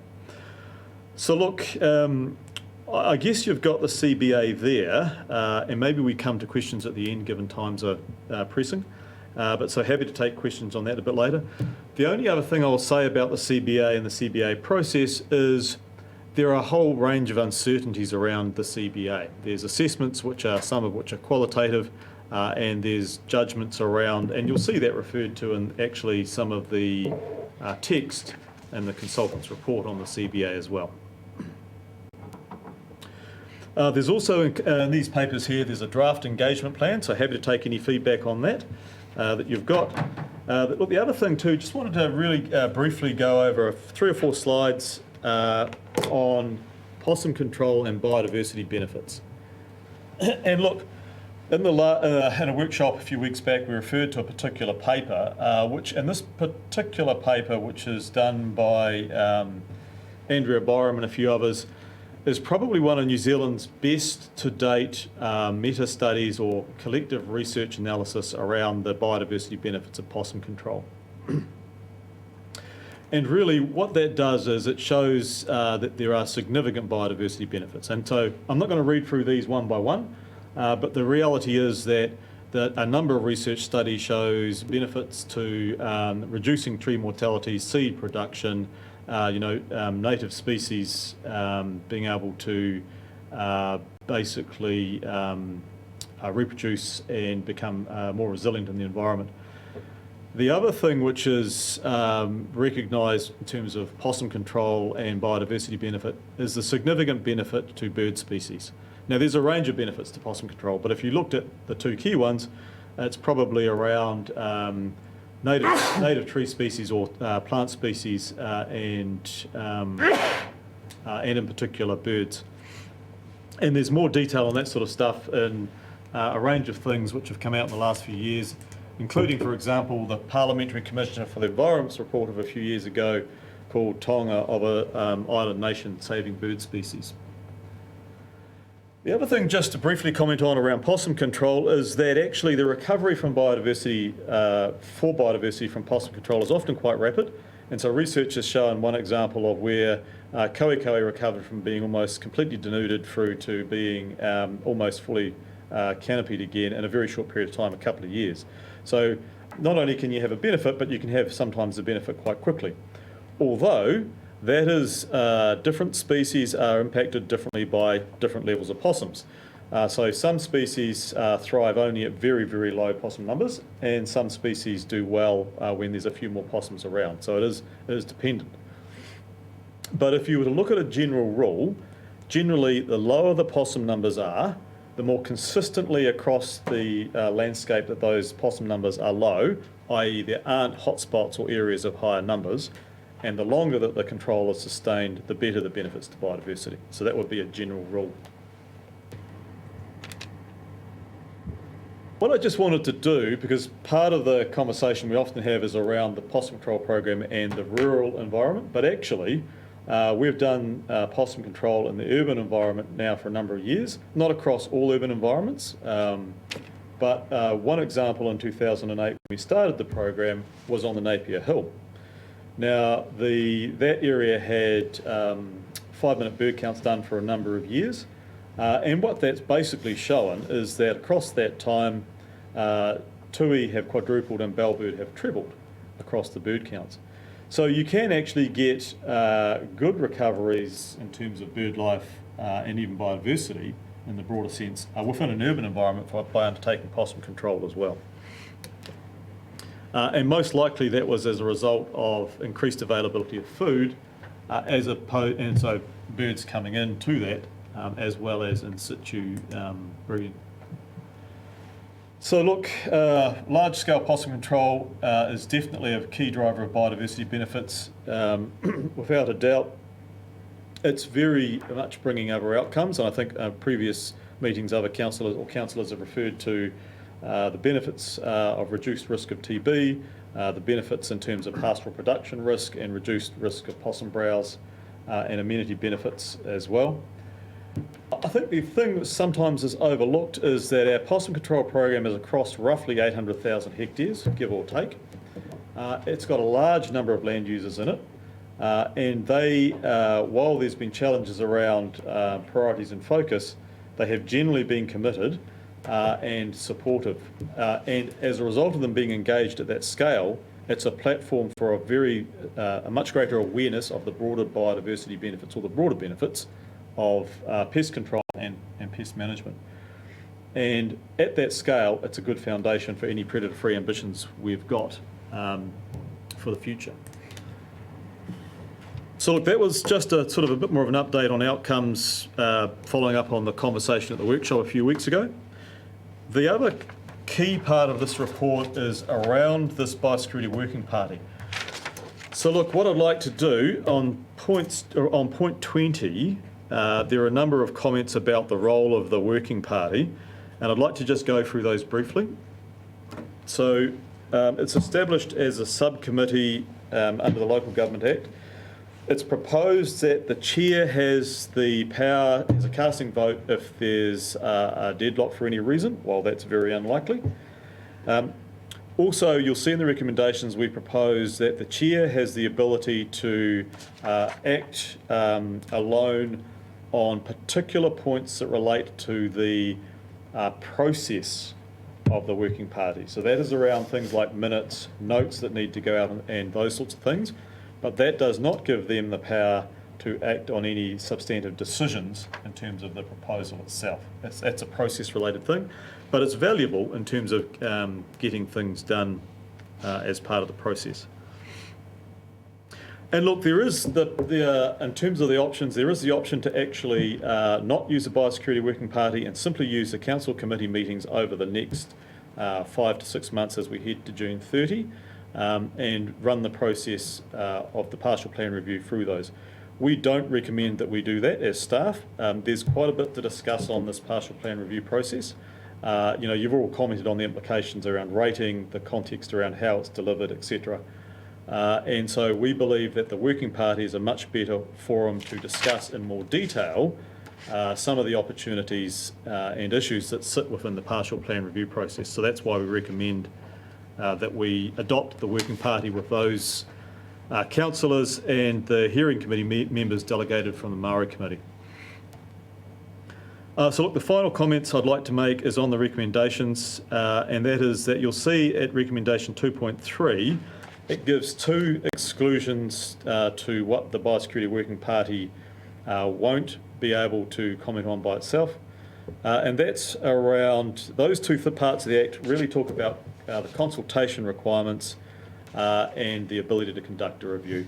And so fundamentally, the legal advice we've had as we've prepared these recommendations and the material around the Working Party terms of reference is that those are things which can't be delegated to the Working Party. They need to be considered by council or committees of council themselves. Anyway, so that's me. Happy to take questions. Councillors, questions? We'll go to Councillor Barker to start. I see that on the committee you've got two from the Māori committee, but have you thought about having a representation from the RPC? And if you have, what was the conclusion of that thinking? So yes, we did consider that, and basically the advice from the governance team was that this biosecurity content best aligned with the Maori committee members who had been delegated specifically to be part of a hearings committee, because there's a hearings committee function with the BWP. Secondly, I'm intrigued that you, as I see it, there's 7 people on the committee, and yet you're recommending here that the chair have a casting vote as well as a deliberative vote, which is inconsistent with the standing orders of this council. Were you aware of that? No, I wasn't. Okay. Well, just to let you know, I don't agree with the having a casting vote. Given the committees of 7, I don't think it's needed probably. There is one for every reason. Just no, it's how many are at that particular meeting. There might be 6. That's true. Yeah, and can I just clarify too, there is a recommendation in here that actually you have, as we did in the last Biosecurity Working Party, an independent expert who understands both the Biosecurity Act process and biosecurity programs to sit with you as part of the Working Party process. So it actually would be 8, but if that's contrary to standing orders, then I'll take some advice from governance on how best we deal with that. Oh, I just tell them opposed to it. I had this row about it. I don't think anybody should carry 2 votes. I've had this row for years about it. Thank you. Thank you, Councillor Ormsby. Yeah, kia ora Campbell. Hey, could you talk us through the selection process of the chair of the group and sort of involved with that, what sort of qualifications will be needed or will the group be looking for if the group is to decide the chair? So can you talk us through that? Thanks. Yeah, so look, I think ultimately if you have an independent from outside who brings expertise around biosecurity programs and also hearings process under the Biosecurity Act, your selection of the chair could, in my view, be any one of you. Because ultimately, you know, you've got the background and context yourselves, having gone through the appropriate programs in terms of governance, and I can see no need for a specific skill set outside of what you already would all have. Yeah, but who decides on the chair? You do. As a group, at the first BWP... The group does, the working group does. Correct. We would suggest at the first BWP you would make that decision, but equally you could provide guidance now if you wanted to do so as a group. Any other thoughts on Peter? Yeah, I just have a question, and it's in regards to the strategy and the Kira Kutai strategy that Mana Whenua put forward a number of years in, and obviously we've got the 2 current sites at the Cape and Mahia, and obviously this will become part of this group's work schedule, and because I suppose we're just with the Mana Whenua group, we're just developing part of that plan, and then and I don't see in the reference document in regards to education, because we're setting up a training site with another contractor to develop training for our rangatahi into that space, because if you look at the sector, there's a big shortage of people going into that sector to undertake that mahi, And then obviously with the demand, I suppose when you look at the Māori land holdings within the regional council boundary, it's quite significant in that rural area. So I'm just wondering if the plan's going to address that, only because we've started, we're about to employ some people to work with mana whenua groups and implementing pest control measures. And then obviously we're talking possums, but we're talking deer as well with the decline of the beach frost. And then I'm just wondering, have you thought about this within the planning document, because we'll be implementing our plan in mid-January and then and employing staff. So I'm just wondering how potentially we could work with regional council to develop those kaitiaki and that planning for those mana whenua groups within the boundary. So I think you would recall the conversation we had at the Maori Committee, I think it might have been last week or the week before last, where we actually talked about this opportunity for training rangatahi and developing hapu capability and capacity around pest control by security related activities. So that definitely sits as a possible opportunity in this sort of program in terms of large scale contracting. But I'm just conscious there's yet to be a discussion about the implementation speed of any contracting once it goes through the Biosecurity Act process. So if you look at contracting as a trigger for more effectively providing opportunities to build capacity in iwi and hapu, then that's still some time away. But equally, if you've got specific examples now, as a section, we're more than happy to have a talk to people who have got, could be Jobs for Nature programs, for example, where they're looking to build their capability and skills. We're happy to talk to them now about how we might be able to work with them or support them to grow their capability. So would we be, only because I'm only saying that as an example because the groups are working, they're going to operationalise the plan, and I think it's mid-January, and then obviously they're working with different contractors to be more effective in that pest management plan. So I suppose from being a mana whenua representative, we'd want to work with the regional council, because obviously that plan will come together and we'll be actually, this may be still in a discussion phase, but we'll be in the action phase, and then we'll be actioning it basically the beginning of the year. Chair, perhaps if I could just add, kia ora Peter, I think it's a great question. Just really important to make the distinction that this paper is really about the kind of the law, the legal mechanism to do the work we want to do, and I think your question absolutely goes to the future of, well, how do we implement or operationalise the plan? And we're very clear that we've got to grow significant capacity across the motu for biosecurity activities. So we're very, very keen to be engaged in a conversation about how we can take the skills being developed in those J4N Kaimahi for Nature programs and bring them into our work more broadly into the future, not just in biosecurity but biodiversity and other areas as well. So certainly very, very happy to continue engaging in that discussion. Thank you, Ian. I'll just go to Councillor Williams and then Councillor Foster. Yeah, thank you. And for the report in the paper, I'm starting to get some clarity on this topic, despite the fact that I have to say I'm a bit grumpy about this. The possum control program on Napier Hill has been so successful that I was woken up at 4 o'clock in the morning this morning with blasted tui and bellbirds, just a cacophony of noise. No, that's in jest, but at this time of year, the success is clearly evident. In terms of the committee structure, are we quite clear that committee can't make the decision? And to what extent should we as councillors, when the recommendations on the response to submissions comes to us, attempt to revisit that, or is that really something that we should be placing our trust in the working party on? Do you think what would be the guidance there? I mean, they're hearing the submissions. But I think the primary point of delegating the decision making is that we don't have to go through it all over again with full council. Yeah. I mean, you either have full council or you have the working group, and I think having both is inefficient, duplicative effort, really. It's just disappointing that they can't actually, I mean, like the tank, they're going to make the decision. Yeah. And we're going to adopt it. It's a shame that we can't go to that extent. And I think at this stage the most important thing is that councillors all understand that part of the deal here is that once the work's done by your working party, let it go. That's right. And Chair, just to add, it's also about speed. We need the agility to keep this thing moving at pace. Can I just respond briefly to Martin's point? Well, I made a question. I just want to. I think the answer is if we're delegating such a substantial number of our councillors to the thing, then obviously they're going to have a huge influence over it. And we as a council should be very mindful of gone through all the work and act as some sort of upper house, only to make a corrective action if something has gone terribly wrong. Well said, Councillor. Check. Councillor I Foss. have two other questions. Sorry. More of a technical nature. The cost-benefit analysis reveals $20 million net benefit over 10 years and 100 over 50.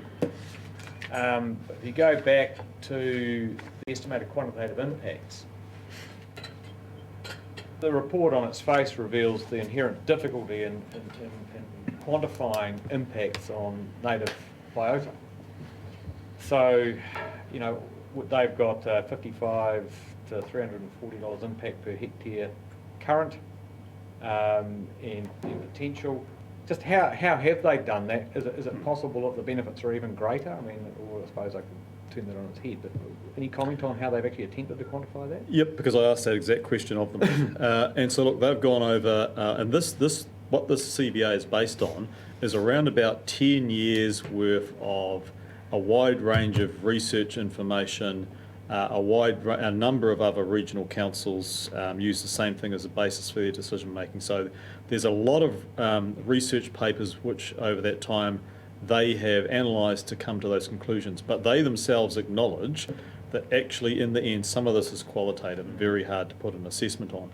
I would say though, and they comment on this in the actual CBA, that they have worked to be conservative in the process. Right. So, you know, yes, there's a risk that actually, and I think the last point in the conclusion makes this, that actually the benefit might be potentially negative if a whole cascade of events went the wrong way around the assumptions, but that's extremely unlikely.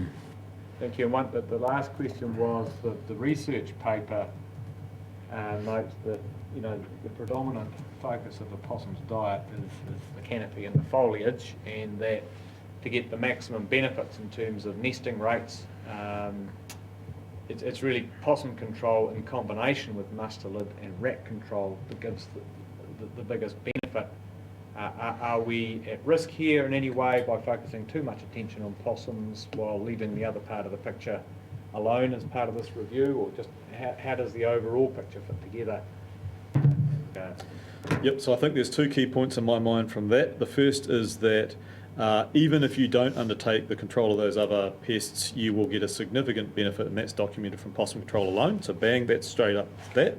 But secondly, this broad-scale possum control program sits in the context of a significant other investments by council around, for example, our site-specific program, our priority ecosystem program.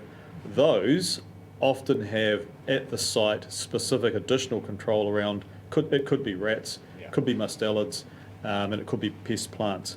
And then you tie that to the sorts of programs that we've got around Cape to City, Pouta-Altane, where you've got wide-scale mustelid control, then actually straight out benefit possum control at large scale done well will provide significant benefits, and it ties into our other programs. And Chair, perhaps just to add to that, sorry to keep interrupting from down the back here, what this platform will allow us to do in the future is set up and maintain our ambition for predator suppression across the region. If we've got large scale contracts operating regionally and we can get on top of the possum management, it opens the door to say, well, let's introduce some predator suppression into that contracting as well at scale across the whole region. It'd be great to see some baseline so that we could in 20 years' time evaluate the success and prove the CBA was right. Okay, thank you. Thank you. Councillor Foss, you had a question. Thanks, Chair. Just, or a plea almost, that as the working group begins its work, that there's a pretty brutal and examination of the information that the council holds regarding possum control areas currently, and the contact with the individuals who signed up for that a long time ago, because we don't want to hamper the good intentions of that committee using data that may be more than 10 years out of date. Just regarding the terms of reference, I may have missed it, or just the supremacy of that versus the recommendations in the paper. the terms of reference just say in 5.2, 2 or 3 persons with skills, attributes, knowledge will assist the work of the committee. No problem at all. Our paper names those 2 as well as the councillors. So just procedurally, do the recommendations, if passed, have a higher rating than the terms of reference? The recommendations would carry higher credence than the terms of reference because it's a specific decision of council. From the reference. Okay, well, along those lines then, when was the report back? Because the terms of reference have the committee, with a group at least, working party, will complete its meetings by the 30th of June 2022. Yep.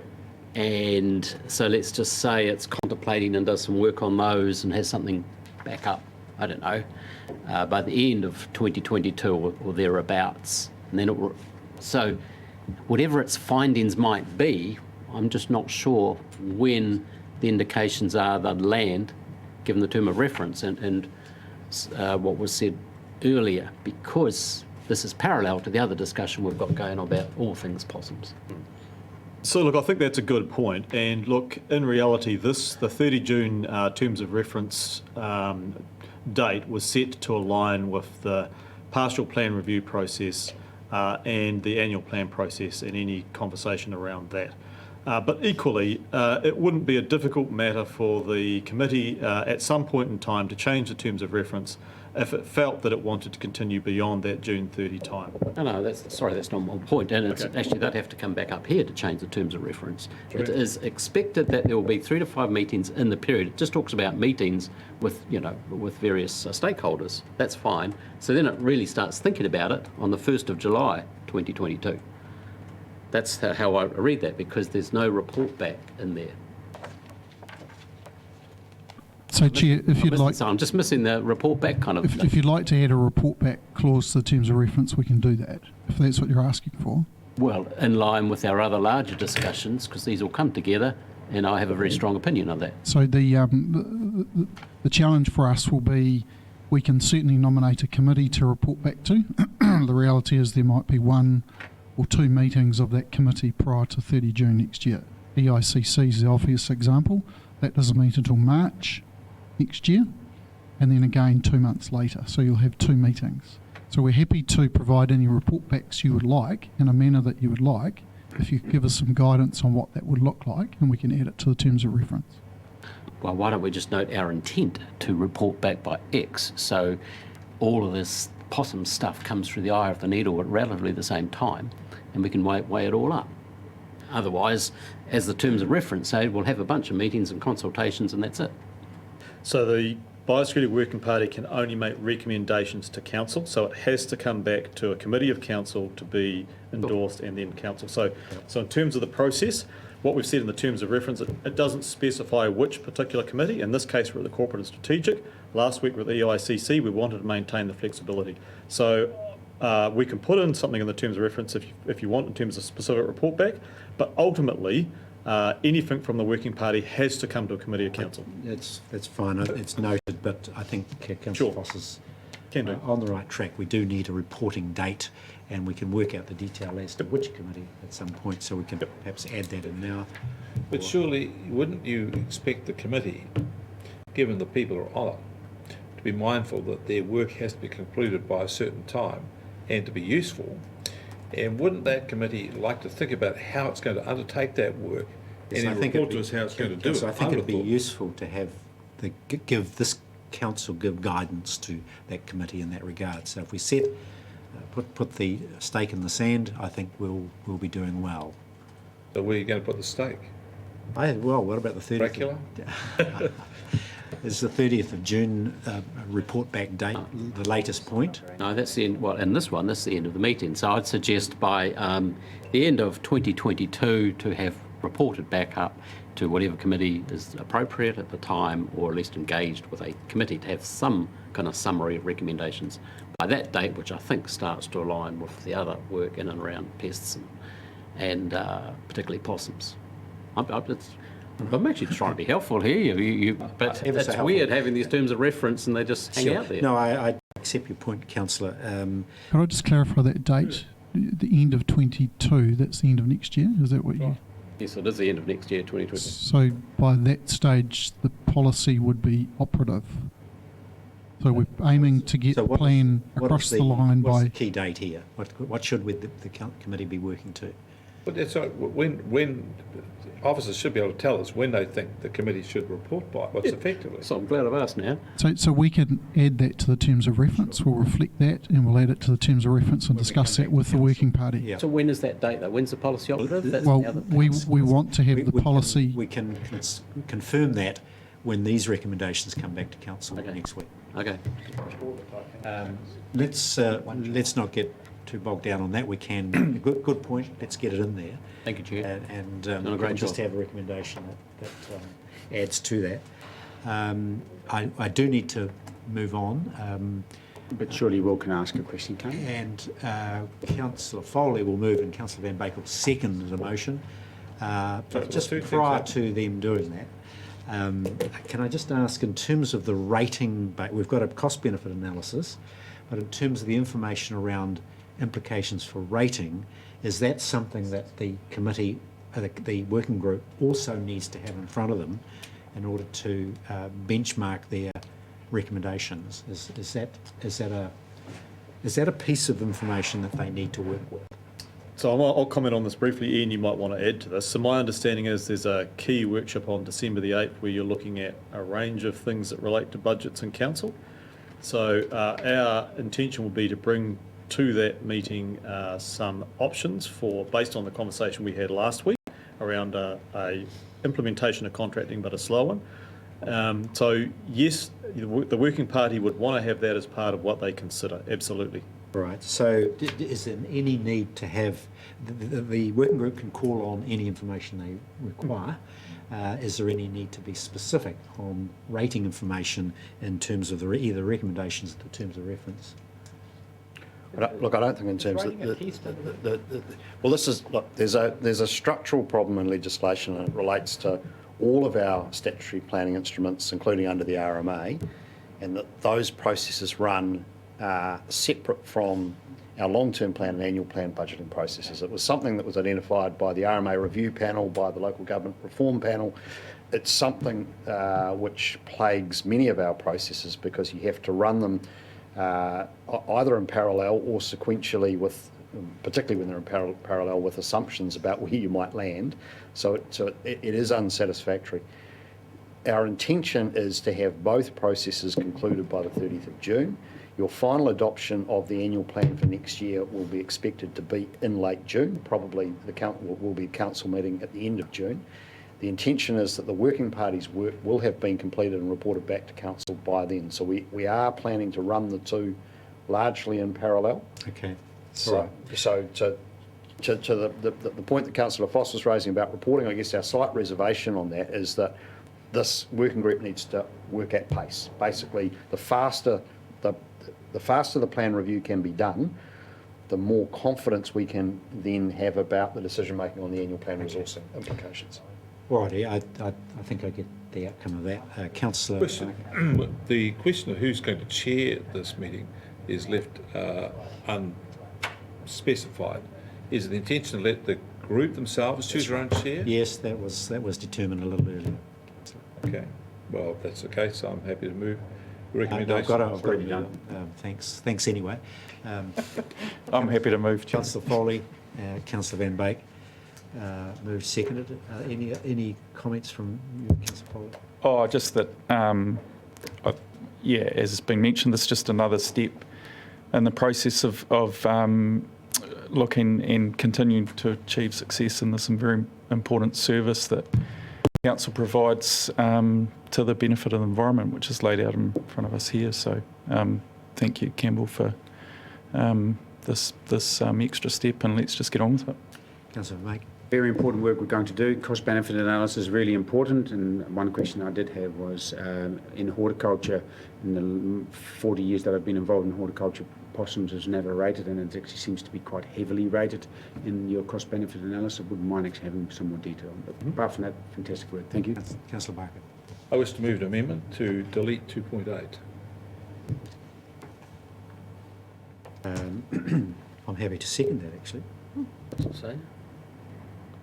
Thank you. Any, so I'll put the I'll put the amendment first. We've got a mover and a seconder. Any comment, councillor? No. No comment from me either. I'll put the motion that the recommendation that we delete recommendation 2.8. All those in favour will say aye. Aye. Those against will say no. So that's carried. So we're left with recommendations 1 and 2.1 to 2.7 and a reporting recommendation as well. Have you crafted that? Could I just suggest that when the paper goes up to council, the officers in the covering note make reference to that, and we can then pick it up when we get to council. So everyone understands that? Yep. Right. Yep. So we've got to move in a second. Are there any other comments before we put the recommendation? It would be good to have some advice by way of guidance to the working party as to the baton pass between their statutory tests, which would include a cost-benefit analysis under the Biosecurity Act, and the rating equation and funding equation, which is for full council. I wouldn't have thought that the working party is within the purview we've given them, the vehicle to decide, rating allocations, 101 Local Government Act testing, just be quite clear about that. Yep, we're pretty clear about that. Sure. Any other comment? No? Well, I'll put the recommendations, and I think the murkiness will become clearer at council next week. So all those in favour of the recommendations will say aye. Aye. Those again will say no. That's carried. Thank you. Thank you very much, Campbell. That's a lot of work involved there, and more to come. What are we? We're 7 minutes past 11. We've got one more decision items, and then we'll break for morning. Just Chair, I've just got to take about, I'm meant to be on a conference call, so I'll be motion about 45 minutes. Just I'll come back. That's fine. Thanks, Peter. Thank you. So I also need to provide my apologies to attend the meeting as well. Yeah, So are I you will be coming? contributing. Are you coming in person later, or what's your plan? Yeah, after I've joined this meeting online. You'll come back online or in person? Chair's always been. I'll come back in person if that's all right. Great, thank you. Yeah, good to see you. Committee, we'll go now to decision item 9, item 9 on the agenda, which is on page 87, which is the proxy for the HBRIC annual general meeting. Pretty straightforward scenario. Who wants to do this, Craig? Sorry. Can I have a question? Yeah, Are we sorry. open to questions, Chair? Yes, indeed. So. Yeah. Okay, so I can direct them to Jess or Jess, all right. Jess, oh, yeah, come by. So I just want to ask, do you actually have to be at the meeting in person? I didn't find any reference to that. Or the proxy? Yeah, the proxy, sorry. Yes, it's preference, yep. It's the preference, but it's not mandatory to physically be here. It will be over Zoom. Zoom, I think, would be appropriate. Okay, just. Well, that'll be HBRIC's constitution. HBRIC will decide that. Chair. This is HBRIC's meeting, not our meeting. Yeah, that's okay. I'll pull for the HBRIC rules. What are their rules around this? Do you have to be in person or it doesn't matter? For an AGM, I'm not sure. Well, we've always had the meetings in person.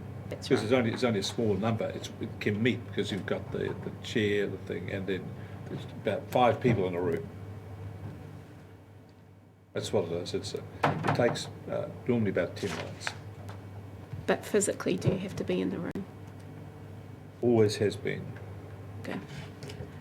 Be interesting to. We can clarify that. Clarify that. I'm not sure what's the purpose of your question. I'm just thinking ahead in terms of whether you can join in Zoom or not, and whether you can vote or not electronically, or you have to physically be present. Well, given the current state of the COVID-19, we conduct these meetings by Zoom, and HBRIC has not, as I recall, ever conducted a meeting by Zoom. They've always been present. a couple fly in via Zoom, but yeah, it's a fair enough question. I just don't know the answer. I'm just thinking ahead in the times we're in. But we should make proviso in case. It's a good point. Yeah, well, let's clarify that. Yeah, and does this decision need to be made in today's meeting, or can we wait for that information? Do you think it'll affect either way the appointment of I'm not sure it could. So, Chair, look, the recommendations are to council next week, so I would suggest that we make the recommendations and we'll clarify this matter before council formally resolves. I'm happy to move with the look, names. Yeah, so Sorry, Chair, can I just intervene on that? Sure. I understand that the date is actually Thursday the 16th, not Friday the 16th, as noted in the paper. Yes. It's Thursday, Notice Friday. is Thursday the 16th. I'm hosting the staff awards that afternoon, so I would like not to be put forward as the alternate and would prefer another councillor. Yeah, you I'm weren't glad gonna we be. didn't just pass this thing. Well, I'd like to move the recommendation that solves that, if you like, Chair, and the names under 2.3 or 2.4. 2.3, the Chair of the Regional Council, Mr Barker, and 2.4, the alternate being the Deputy Chair, Will Foley. Second. That's what we've always done. you're quite happy with that the chair and deputy chair are the proxy. Yeah, but we've always done that. Rex has been a director. Who's the director? I can do it differently if you wish to, but that's how it's always been done. I'm not tied to it. I recall, but if in doubt, that's why we have an alternate. Will's not a director, so he can obviously step in there if Why don't you flip Mr him? Barker can't. I have to do it that way. Why don't you invert that? Put Will as proxy and Rick as alternate. Right, Thursday. Sure. Okay. Well, We're comfortable with that? Yeah. Okay. All right. So we've got to move Craig. yes, I move as just appoint, described. Councillor Foley as the proxy to the AGM, the HBRIC AGM, and Councillor Barker as the alternate. Happy with that? And we'll find out whether we can zoom in, Yep. zoom out. By next do what meeting. we like by next week. Yeah. Oh, it's a question about people attend. Do you think that the meeting should be attended by Zoom? So anybody can log into it, attend by Zoom? Is that your question, rather than the council? That was the No. voting side of it. No, it's just more looking forward with all our committees and how we get to vote and if our rules in terms of references can align with that. And it's just an experience through other committees around that. Yeah. Yeah, but it's a Companies Act. It'd be interesting to see what the CCO obligations are. Can we just have that clarified? Yeah, we can clarify that for the next meeting. Clarify Yep. for next meeting. Sure. So we've got to move in a second. Any comment, Craig? Anyone else? We'll put the recommendation, you know what they are. All those in favour will say aye. Those against will say no. That's carried, and I think we're in time for it's a good time to have a break. Over to the chair. Yeah, it'll be in the Constitution, James. It'll be something in the Constitution that says our meetings conducted. It may be. HBRIC's got its own, so we'll find out. It I don't. won't- It's probably it won't silent, have I think. anything about Zoom meetings, I'm sure it won't. No, it'd be silent. But it's a good point. So 93 standard constitution. is Dan coming in? Put him in the hot I spot. mean, Amarai had to go through a whole review Well, of our most charter constitutions to say include you it. have to be present. You know? Yes, that's right.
from there. Rick, do you want to do this? What's that? The H-Brick quarterly update. Oh, I was just, well, somebody else, I think, thinking by, oh, let me do something unusual. So the report is self-explanatory, I'll take it as read and happy to answer questions. Alrighty, so you've got that, it's agenda item 10, page 91 in your agenda, and then there's a separate annual report as well, the attachment one of that, so hopefully you've had a good chance to flick through that. And do you want to you make initial comments at all, Councillor, or happy to see it as read? Take it as read. The only thing, just make a sort of headline comment that this shows that the council's finances are in a pretty strong position and strengthened over the last few years, and immeasurably strengthened by the IPO process. So the council's in good hands and put itself in a good position. And despite the all of the concerns we had at the beginning of COVID and the global meltdown, it hasn't appeared. All it's chugged along merrily, and our investments have chugged along merrily, and we're doing reasonably okay. Councillor Foss, do you want to comment before we take questions, please? Just reiterate what the Chair just said there, but also HBRIC is definitely evolving. It's had a few proposals. It's got one in front of it right now, which is already engaged in, which is Food East. There's a small report on it there. Fully anticipate quite a few more proposals to be evaluated over the coming months as we build our relationships with post-settlement organisations, as well as options for infrastructure investment around Hawke's Bay starting to present themselves. All in good heart, and I do note, as the Chair said, how well HBRIC's performed since the last local body elections. Well, I'd comment on that as the third member of the team at 3.6. You'll see there a slight drop in equity, and we put that down to Councillor Barker and the port performance, because it's a valuation of the shares. They'll go up and down over time, but it also you need to take into account that the investment portfolios themselves, we have repatriated percentages of those out of equity back to council, so that adjustment needs to be considered. But we'll see that fluctuation in share value over time. So it's a snapshot in time when that figure arises, but we now see that that's the sort of baseline equity performance, and we can be judged against that. We've got a series of questions, and I'll take Councillor Ormsby's first. Thank you. Thanks, Chair. Thanks for the explanation. Just got a few questions. The first being, since this is a quarterly update, and this might be more for the staff, or is that you, Jess? Yeah. In terms of this quarter versus the last quarter, is there really anything that throws up a red flag that's maybe inconsistent with what's happening in the wider economic environment that we don't have, any control over? Is there anything you can give us in terms of the quarterly report? The only thing we wouldn't have control over really is the performance of the financial market. So and I think the report notes that the financial markets are a little flat compared to previous quarter, but that's largely out of our control. Okay, I have another question. Thanks, Chair. In point 13, it seems, and correct me if I'm wrong, the project for Food East has construction cost inflation, so there's increasing costs above the budget.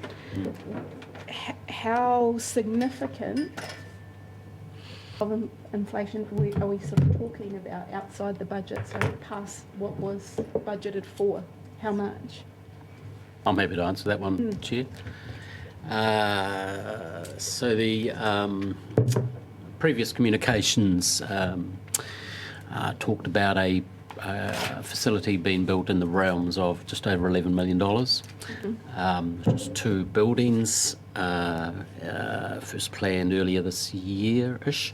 When tested, that's come in line with a lot of known as kind of COVID inflation, supply inflation, whatever.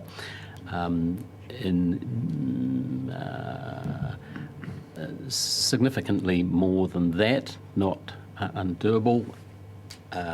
We're in discussions with the preferred contractor, construction company, to find savings in the design, of which we've found some, but the end result is the current proposal cannot be built under the current funding allocation, and we're working with partners to see if we can find ways to either change the build or seek additional funds.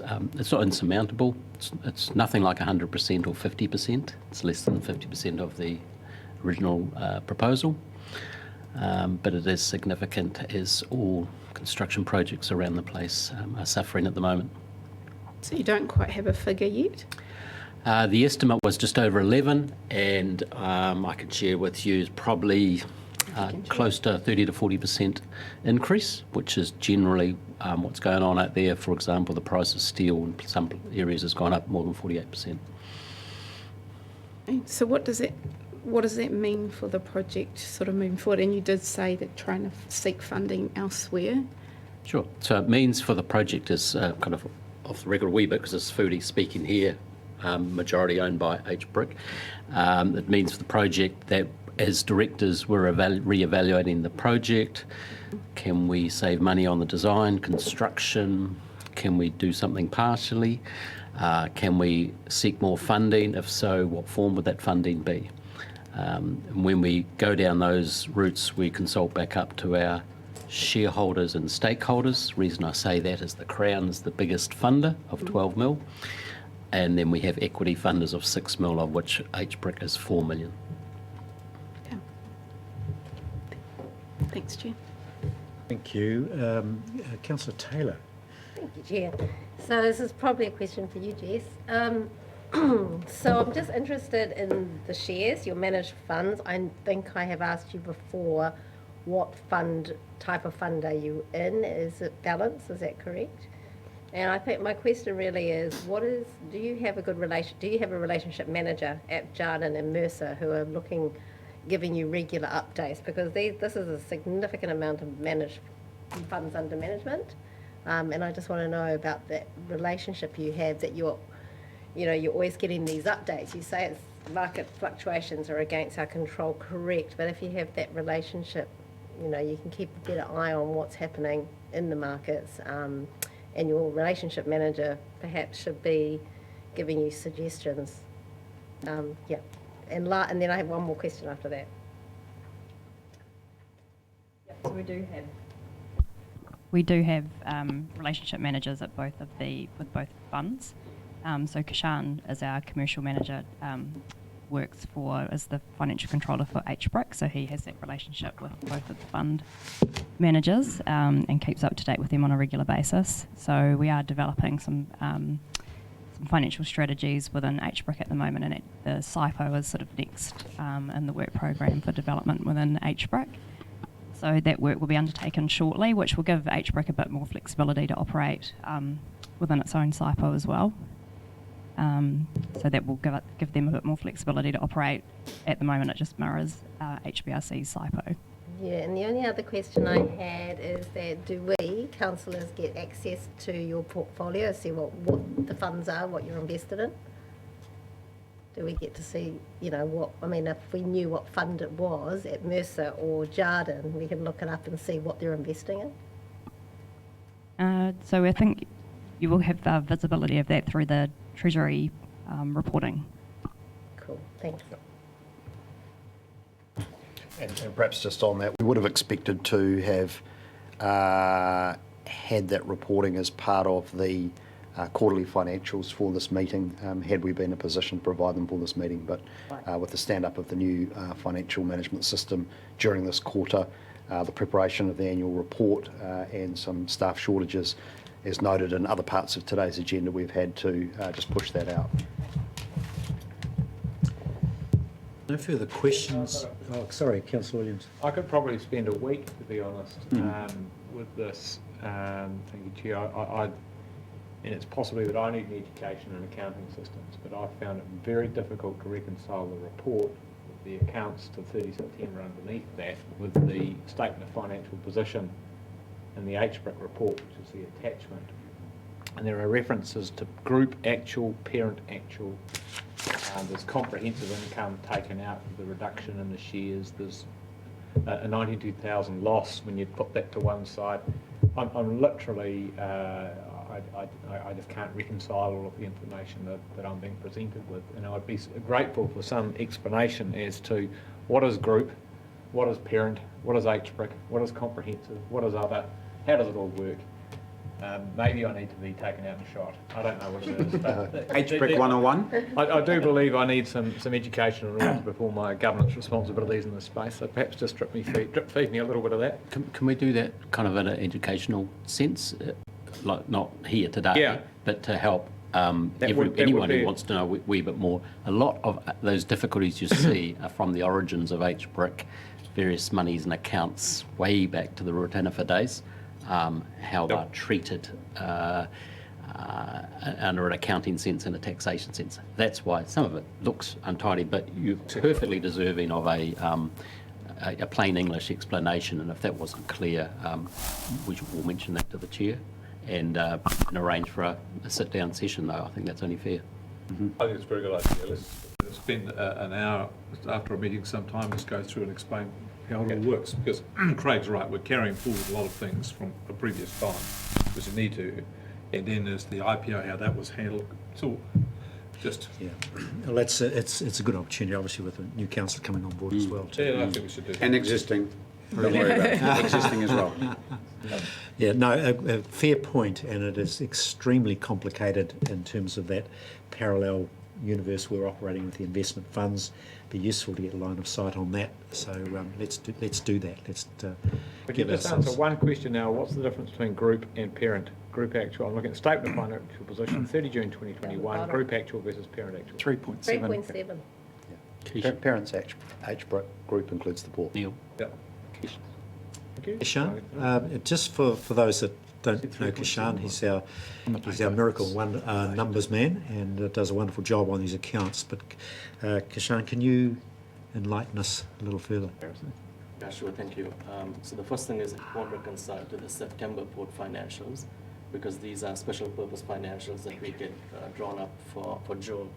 Obviously the port has a different reporting date to HBRIC, so therefore we do get special purpose financials done for June, and they do get audited.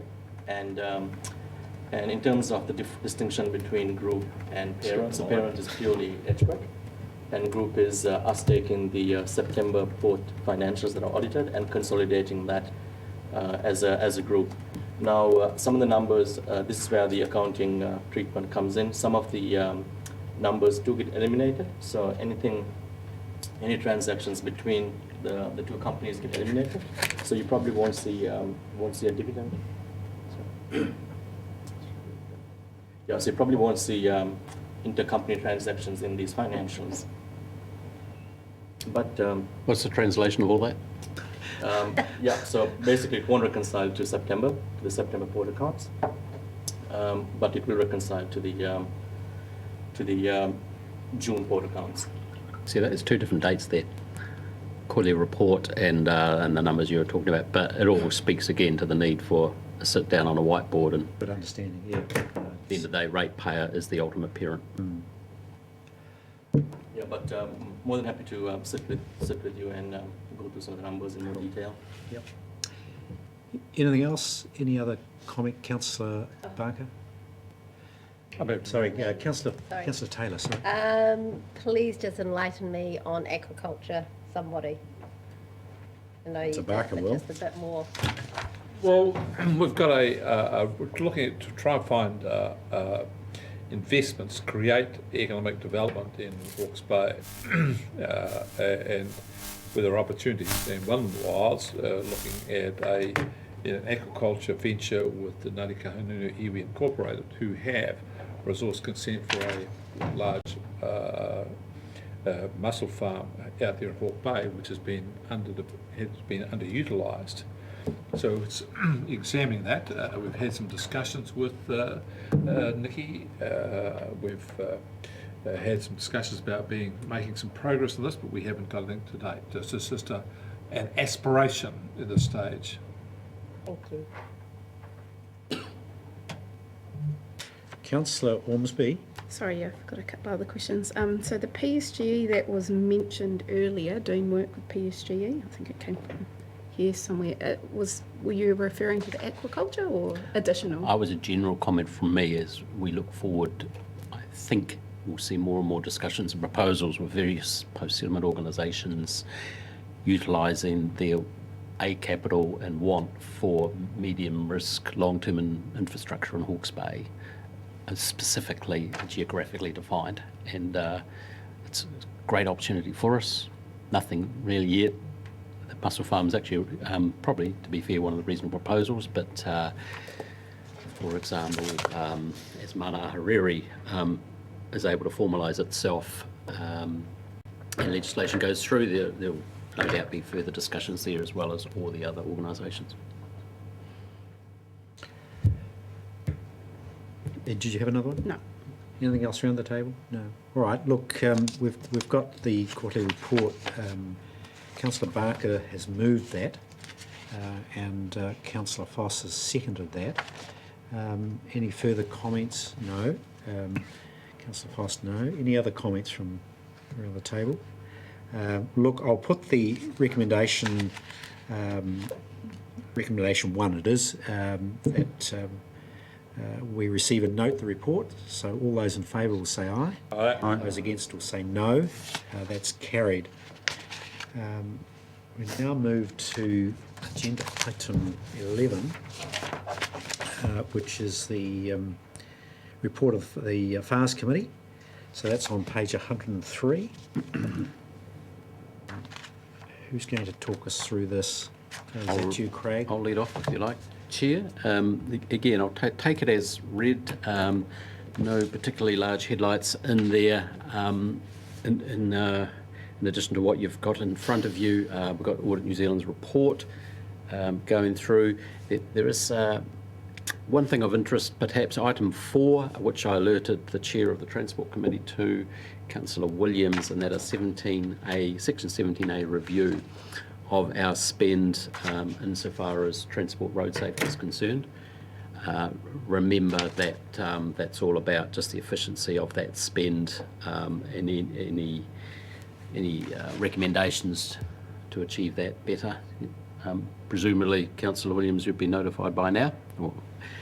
There is the risk maturity update, which is of huge interest to people like me. It is ongoing. We're nearly there. There have been a few delays to that as there have been some changes in staffing in and around the council. Item 6, the annual enterprise audit plan. FARS traditionally does nominate some areas to audit within the council. FARS decided to hold back on 1 or 2 of those audits in reflection of some staffing difficulties we have had in the council, but also the fact that as this financial system Tech 1 and Fuse, I can't remember if they're the same thing or they live together, and the risk framework coming through is like one massive audit across the organisation. So we're keeping the heat off that at the moment, but we maintain them up our sleeve. It's very interesting though that the item 6.3, the issues in around people and capability management, i.e. the health, safety and well-being of our staff is examined and looked at as soon as possible, but with respect to all the challenges we have externally maintaining, attracting staff. Other than that, I'd just recommend the paper, Mr. Chair, but there's just one item which I'd like to touch on just as we round that up, and it's in around media reports regarding the Regional Council's Manuka honey venture. So I've got some questions in and around that, which kind of, they are in and around the risk framework. So either I'll put the paper and then have that discussion, or have that discussion under the umbrella of the paper, Chair, whatever you like. And it's handy that Jess is obviously here and hopefully can just address some of my questions in around media reports. Sure. All right. Well, let's move to taking some questions, and you may want to pose those now. In terms of, so your question is regard to what the risks associated with the financial risks or the organisational risks of. Yes, so part of this paper is taking on board where we're at with the risk matrix and the risk maturity framework, etc. So the assumption, of course, is that paper is as complete as possible. And subsequent to that, we have this report in the paper about our investment earlier in Manuka honey. Now, my questions are more around where would I see, well, first of all, is that report accurate? Then where and how should I see that, or councillors see that monitored through the risk framework to see those smoke signals along the way? If the report is accurate, where can we see those lines in the accounts of the organisation, and what lens does the finance team have over commercial investments such as this, which I think sit under Chris Dolly's area? So a series of questions, but I guess the most important one is the report that ratepayers have essentially written off a substantial amount of funds on this Manuka honey venture correct, accurate, or can you enlighten us anyway, please, either James or Jess? I'll get James to lead off and any financials or policy. Yeah, so Jess will correct me if I get any of this wrong, which is probable. The investment at Tutera is not part of our investment portfolio mix, so it's not actively monitored as part of our treasury functions. And that's largely because it was a trial that was entered into 10 years ago as a proposition that was principally about soil conservation on land that we held adjacent to Lake Tutera, prone to erosion that caused sediment issues. And the intention was for the trial to demonstrate whether or not the combination of carbon and honey returns from a joint venture with Comvita could effectively result in some financial upside from the council's soil conservation activity. Due to the uncertainty of it and the trial nature of it, it was never booked into our revenue forecasts or assumptions, so it's never been monitored in that respect. It sits with our asset management team and is particularly managed by Ben Douglas, who manages all of our forests, alongside which we predominantly hold for soil conservation purposes. So we don't run it as a commercial proposition, but we've certainly had aspirations to demonstrate the potential financial benefits of planted Manuka forest, which at the time it was planted was bleeding edge and hadn't been attempted anywhere in New Zealand.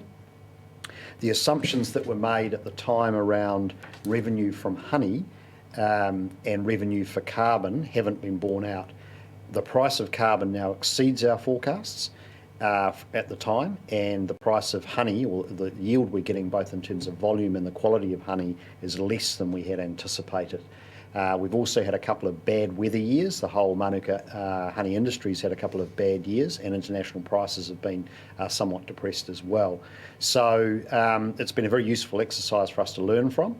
I understand that we're still looking at around a 6% return on that investment that was initially made when you factor in the carbon price, and there's something like $50,000 worth of NZUs on today's prices expected to be sequestered and will be booked as NZUs for council in the next financial year. So it is continuing to provide some financial upside over and above the operating costs of the forest. So the article concerned was a partial picture but not a complete picture, and we could provide some more briefing to council on that. I think it's important for council to see this as part of our forestry portfolio, which has a mix of benefits but is not predominantly there for commercial return. Our forest holdings are suboptimal from a commercial point of view, both in terms of species and location, because we hold them for purposes primarily other than investment purposes.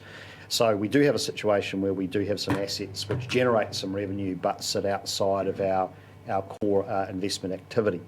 We do have, as part of our risk management system, an eye on financial risk to the council from our investments not yielding the expected returns.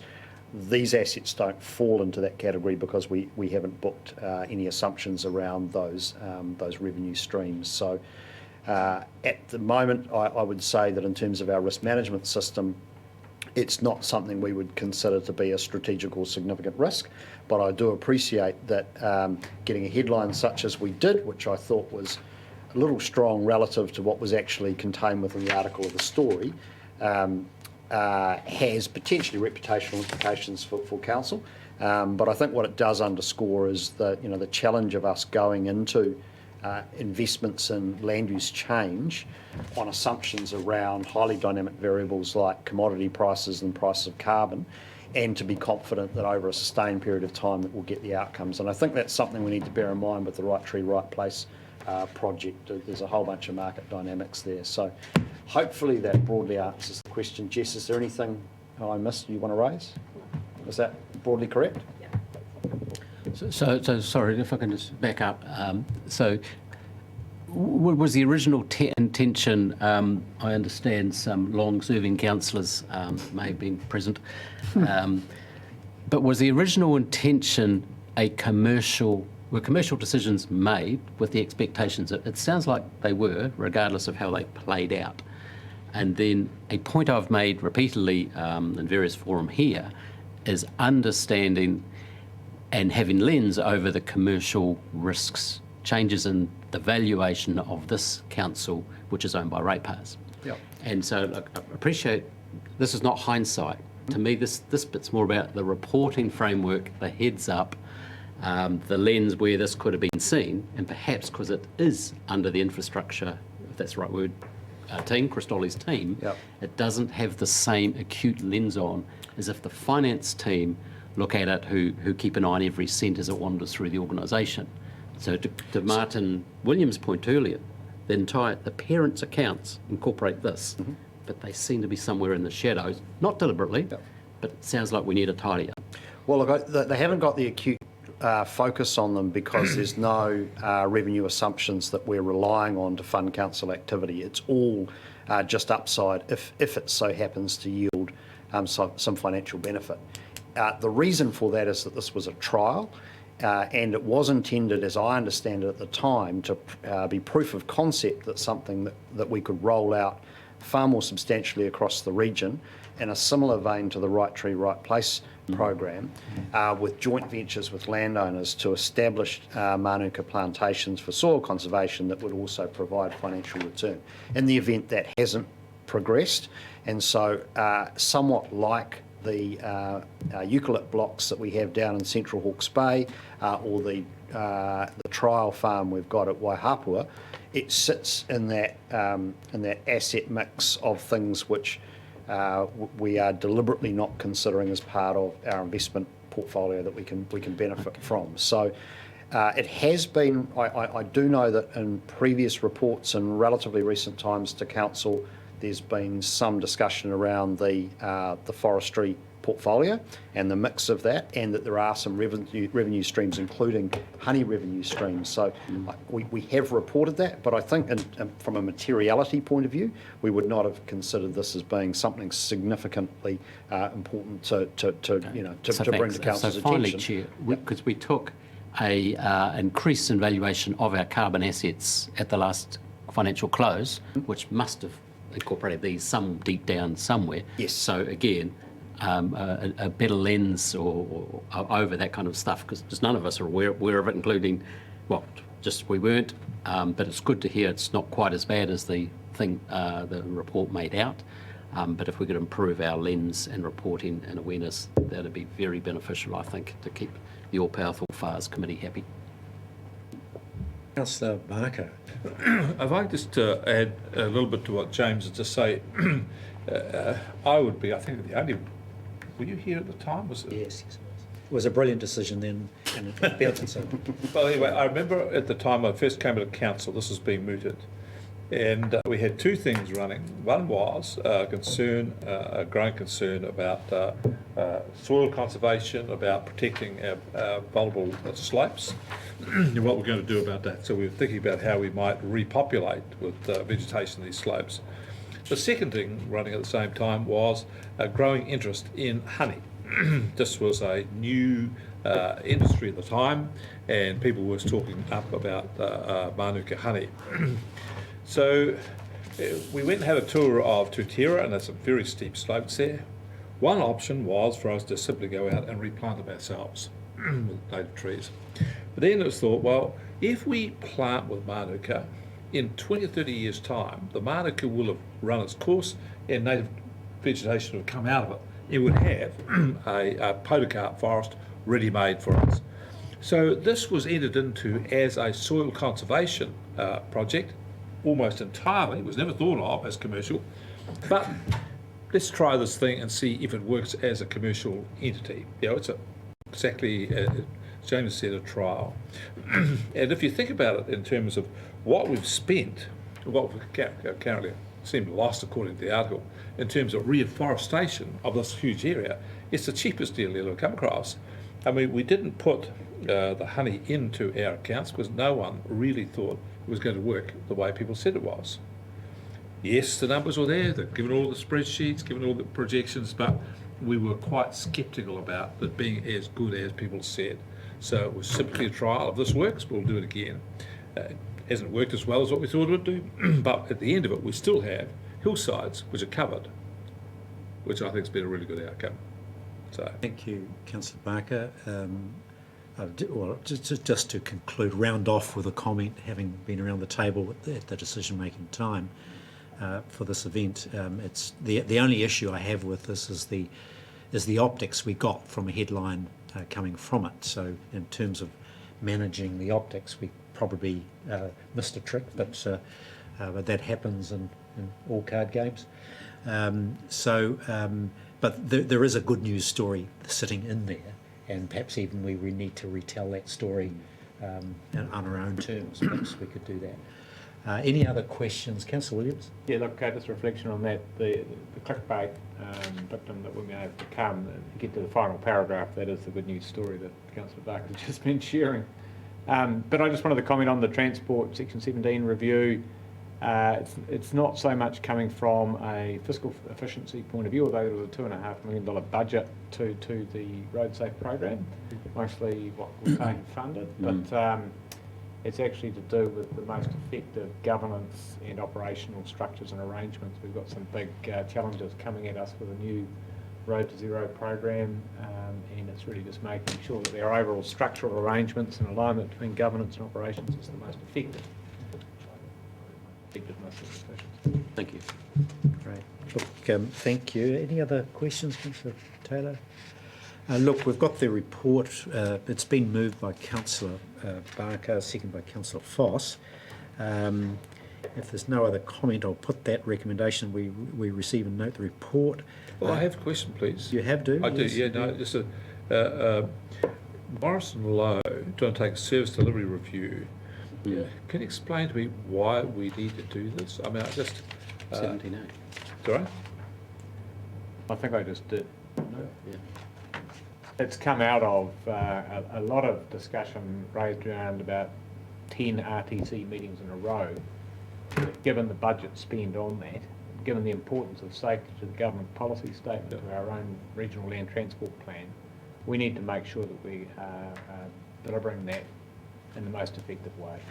I think it's every 5 years, parts of the council undergo a 17A, and this one's up. So this wasn't where we were hitting a 5-year threshold. It really was just a whole lot of circumstances combining. I guess my question, why we chosen Morrison Low? Was it competitive tender or we just... I can't help you there. Katrina can answer Yes. that. Through you, Chair, because they have quite a bit of experience in this regard. Particularly they've got some senior partners within Morrison Low that are ex-Ministry of Transport and well versed in road safety. So we didn't go to competitive tender, we just chose the people we thought were the best for it. So this one's sub for 50 grand, I think. Yeah, so it doesn't it's trigger the quite small. approvals, yeah. All right. Another group has done some of the other 17As. Yeah, just Okay. I keep seeing Morrison Low all over the place. Three waters. All right. Any other questions, councillors? We've got a recommendation. I think Councillor Foss moved. I did. Oh, you said me first. Yes, that I've changed my mind on that. You're very willful. Yeah, it just depends on your answers, you see. I gave him some honey. So we've got to move it a second. All those in favour of receiving the report and its recommendations will say aye. Aye. Those against will say no. That's carried. Thank you. Thank you very much for that. So we're now up to agenda item 12. We've got Hamish here. What's our run sheet look like? Terrible. Hello, Hamish. Way behind. Nice to see you. Way behind. It's about as bad as an NZR railway timetable in the 1950s. It's going to be an 8-month report. So we're going to do lunch at 1, so yeah, we could do it either way around. When have we got you on, Hamish? What's more interesting, tourism or housing? What do you want to have? One is interesting, the other one is just an absolute Hamish, are pain. you happy to wait for Gavin? Yep. You want to wait? You want to listen to housing, go to sleep, something like that? I'm sure Sorry, could take the lead and say this report is self-explanatory and take it as read. Thank you very much. That's exactly how it should be. There's no point giving it to us and then go and read it Houses, again. Hastings hasn't. Yeah. So Gavin and knows all about plans and how to do them, how to put them together. Have you met? You've got to meet. This guy. He knows it all. Look, you're going to run through the MPS on urban development. Yep, I don't have any If you're involved, presentation I have slide, no no idea. nothing, just a couple of key points to highlight for you. Purpose of this report is to present some findings of a reasonably technical report into the capacity of housing in the Napier and Hastings urban area. Not the entire Hastings district, but the Napier-Hastings urban area. This is required because of the National Policy Statement on Urban Development. Says that Napier-Hastings urban area is a sort of moderate-sized growth area, and we need to do better to enable housing, enable urban development. Similar papers like this one have already been presented to Hastings District Council and Napier City Council earlier this year. We could call those the curtain raisers, and this is the main event now. My recommendation is to receive this report. No decisions here, but just to receive the report. Certainly the findings of this highly technical piece of work will be incorporated into our future work programs, such as regional land transport decision making, our kotahi work, further work that will underpin future iterations of the long-term plan, and then there's a mountain of work in these reports that will then go off and also inform Hastings and Napier City Council's infrastructure decisions, amongst other things. We engaged consultants, Market Economics, to do an assessment. Their report, 170 odd pages, is under a separate cover in your materials. Barkers and Associates were project managers for us. As staff, we didn't quite have the capacity at the time to coordinate all of this stuff. Barkers have prepared a summary of that 170 odd page report. That is in attachment 1 of your papers. The assessment looks at housing supply, demand issues, and ultimately capacity over a series of timeframes. Short term, which is 1 to 3 years, medium term, 4 to 10, and then long term, out to 30 years. It is based off some medium to high population projections. Rather overcook our capacity assessments than undercook them, otherwise we'll be in dire straits. The assessment of housing capacity is based on population, which translates to the number of households we have in the area, what is enabled by district plans, by zonings or density controls, for example, what is ready to go because of infrastructure either there or already planned, budgeted for. Also where does the market want to go, and what is kind of feasible in the market's eyes, developers' eyes. All of that adds up to some reasonably large numbers. Those are summarised in what we call housing bottom lines. Housing bottom lines are things that within the area the three councils are expected to enable to happen over those short, medium and long-term timeframes. But it's not all on us. We only hold a couple of the levers and dials in the housing market. There's a whole lot of other influences, such as the availability of qualified, trained personnel, and even in the current market, materials, supply chain issues there.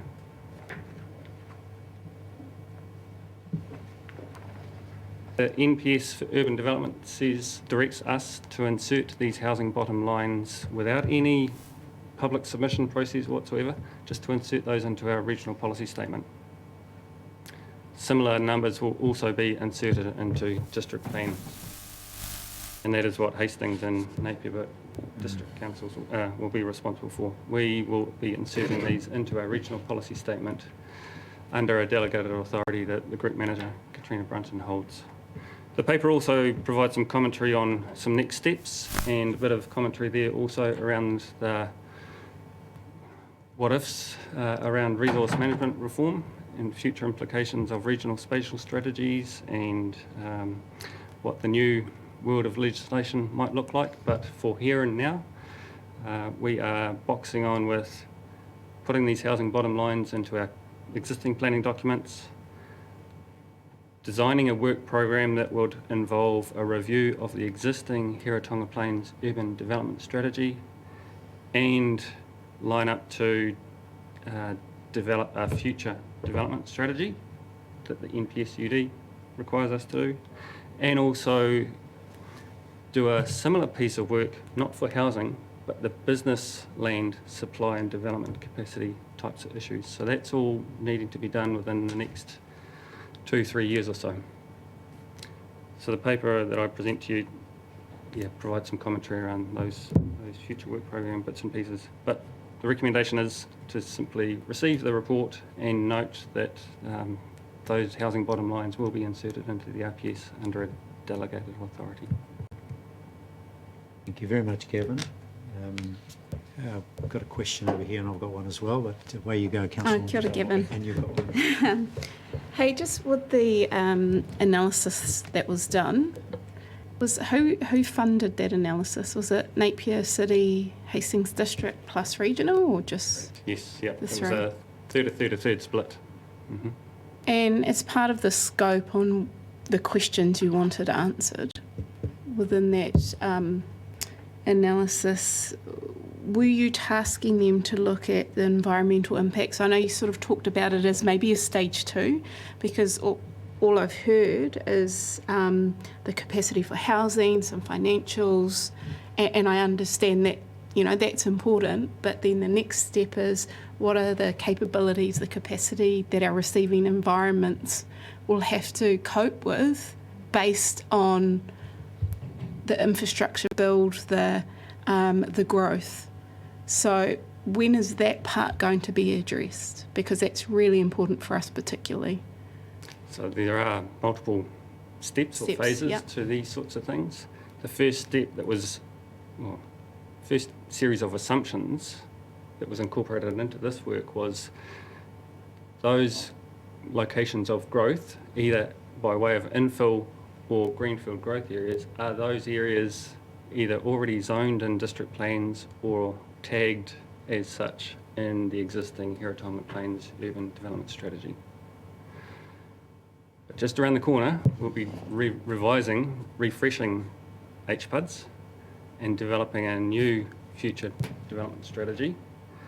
That will be an opportunity to revisit some of those sort of environmental impacts and constraints, whether it be hazards or water availability, water quality, discharge types of issues. Yeah, they'll be back on the table. I think they have to be. Yeah, I'm not a part of that. Just for you. It's going. It is, okay. So we have flagged these issues, particularly with Napier, in terms of our submissions to not only their long-term plan, but also their spatial picture about, you understand that you've got a requirement under the NPSUD to provide for housing supply, but actually how realistic is that when you're looking at putting additional housing in harm's way, particularly in flooding areas and tsunami areas, and really what we are trying to do at an officer level is encouraging and through submissions with the elected members to encourage particularly Napier, of course, to have a look at how they might share their requirements for NPSUD across the region. What does that look like from a regional perspective? Now, of course, the legislation doesn't allow them currently to do that, but if we were to embark on a regional spatial strategy, then I think we'd have more ability to start thinking and looking at it and addressing those issues you raise. Yeah. Sorry, just There you go. one last comment is that I think maybe for next time, if we are doing a review looking at particular issues and it's a timing thing in terms of looking at strategic plans and submitting, that a big part of that be the environmental part with that work that is initially there to be able to go to district councils and actually say, well, the information that we have based on the receiving environments tell us this, and we have that information ready. So yeah, it's just my plea to say let's not forget about the environmental part for later on. Let's try to include it earlier. Yep. Thank you. Just following on from that, Gavin, I was really interested to know, one, do we have to do this? Two, how do we input into those environmental outcomes? What processes are gone through? All I'm seeing is this sort of command and control going on. Please build 20,000 houses in the Hastings urban area. Just get on with it without any cognizance of the impacts of that in our local community. How do we get to the environmental stuff? What do we do? As Nothing. Katrina mentioned, there's these directives from the NPS for urban development, but in our world we have to sit those alongside NPS for freshwater and various other things. Yeah. That's a task for us to wrestle with. Yes. There are multiple opportunities, touch points where those sort of tensions can be grappled with. And top of mind for me is our own Kotahi work program. But there will be opportunities through a district plan rezoning where we, HBRC, would have an opportunity to submit on that proposal and have our say. All right. Well, thank you for that. I'll come to Councillor Williams. This innocuous paper really got me steaming the more I read it. So, Councillor Williams. Well, can I just, before I ask a question, I just want to respond to some of the questions. You are right at the very core of the most difficult part of the entire resource management system reform. Now, what we're looking at under the NBA is a United National Planning Framework, where there shouldn't be inconsistencies between bottom line set for freshwater biodiversity resource protections and bottom line set. They borrowed the term bottom lines from King Salmon, which was for environment. And then quite literally what is happening under the RMA is that people are being told to do what is forbidden. That's right. It's happening all over the place, and it's a nightmare. But at least we've got the numbers, and that's something to work with. I guess my question is in this interregnum period of just, the heat's going on, there's recommendations here for a future development strategy to deal with the shortfall for Hastings in particular. We've got HPUDs, which was supposed to have been reviewed this year, which is nearly finished. And we've got spatial plan legislation coming. We've got a Kotahi review. There's talk of us doing a spatial plan anyway. I guess my question is of the recommended, I know this is only just a paper to be received, but can we get some guidance on how this NPS in the current framework, where that leaves us in terms of our obligations for HPUD's review in particular, and relative to our Kotahi plan challenges. So, yeah, that's the kind of question I've got in my head at the moment, how this translates into those contexts. The great questions, Martin. And I just wondered, Katrina, are we in a position when we come back to council next week to give Gavin, you're able to give us a bit of a, if you like, higher level framework? Yeah, this means this in terms of where we're going with that. Is that something we can do there, or is it something we do in a workshop? What's your pick? It could be at council, but I'm kind of also thinking, sorry, James, that this might dovetail into our Kotahi work program, in which case there's more than just councillors to be party to that kind of discussion. It might be our RPC, Tangata Whenua reps and Māori committee members too.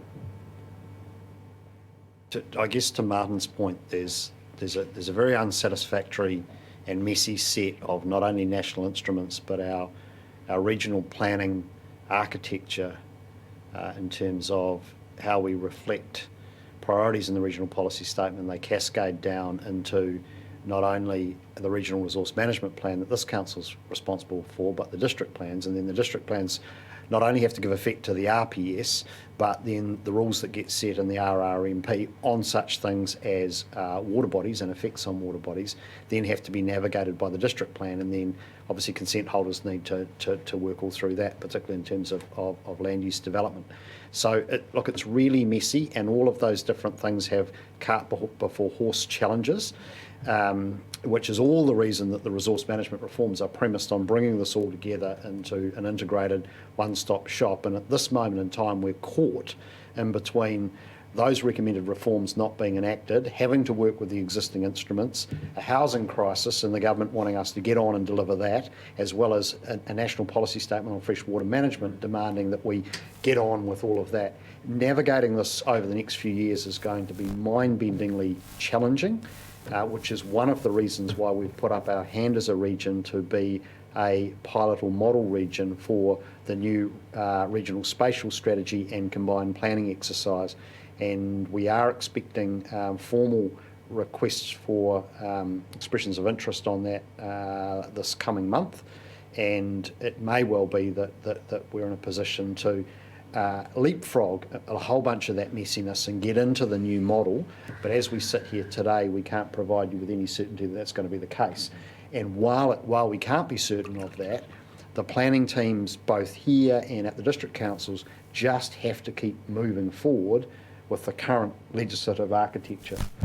And it is what it is. It is what it is. And look, this makes my brain hurt just trying to think how to navigate it all. But we're, so to some extent, I'm not sure what more information we can provide other than paint that messy landscape for you. And I think at some point we do need a workshop discussion on all of this. I just don't quite know when we do it.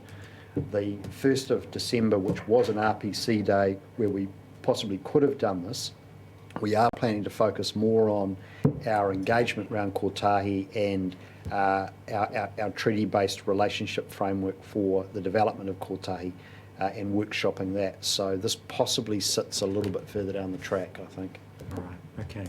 Peter, you had... Yeah, it's just around that same sort of way, around the environment and infrastructure and that, and obviously Three Waters coming in, because obviously pipes and stormwater and all that's going to affect with these new developments, and I'm keen to explore that space, because obviously with the development happening, it puts more challenges of the infrastructure in place, and if it's not meeting current demand, then you build another subdivision, what happens there? So yeah, and I know there's some, we've had discussions with Napier City Council, what they're doing, and then yeah, it does put challenges on the current system.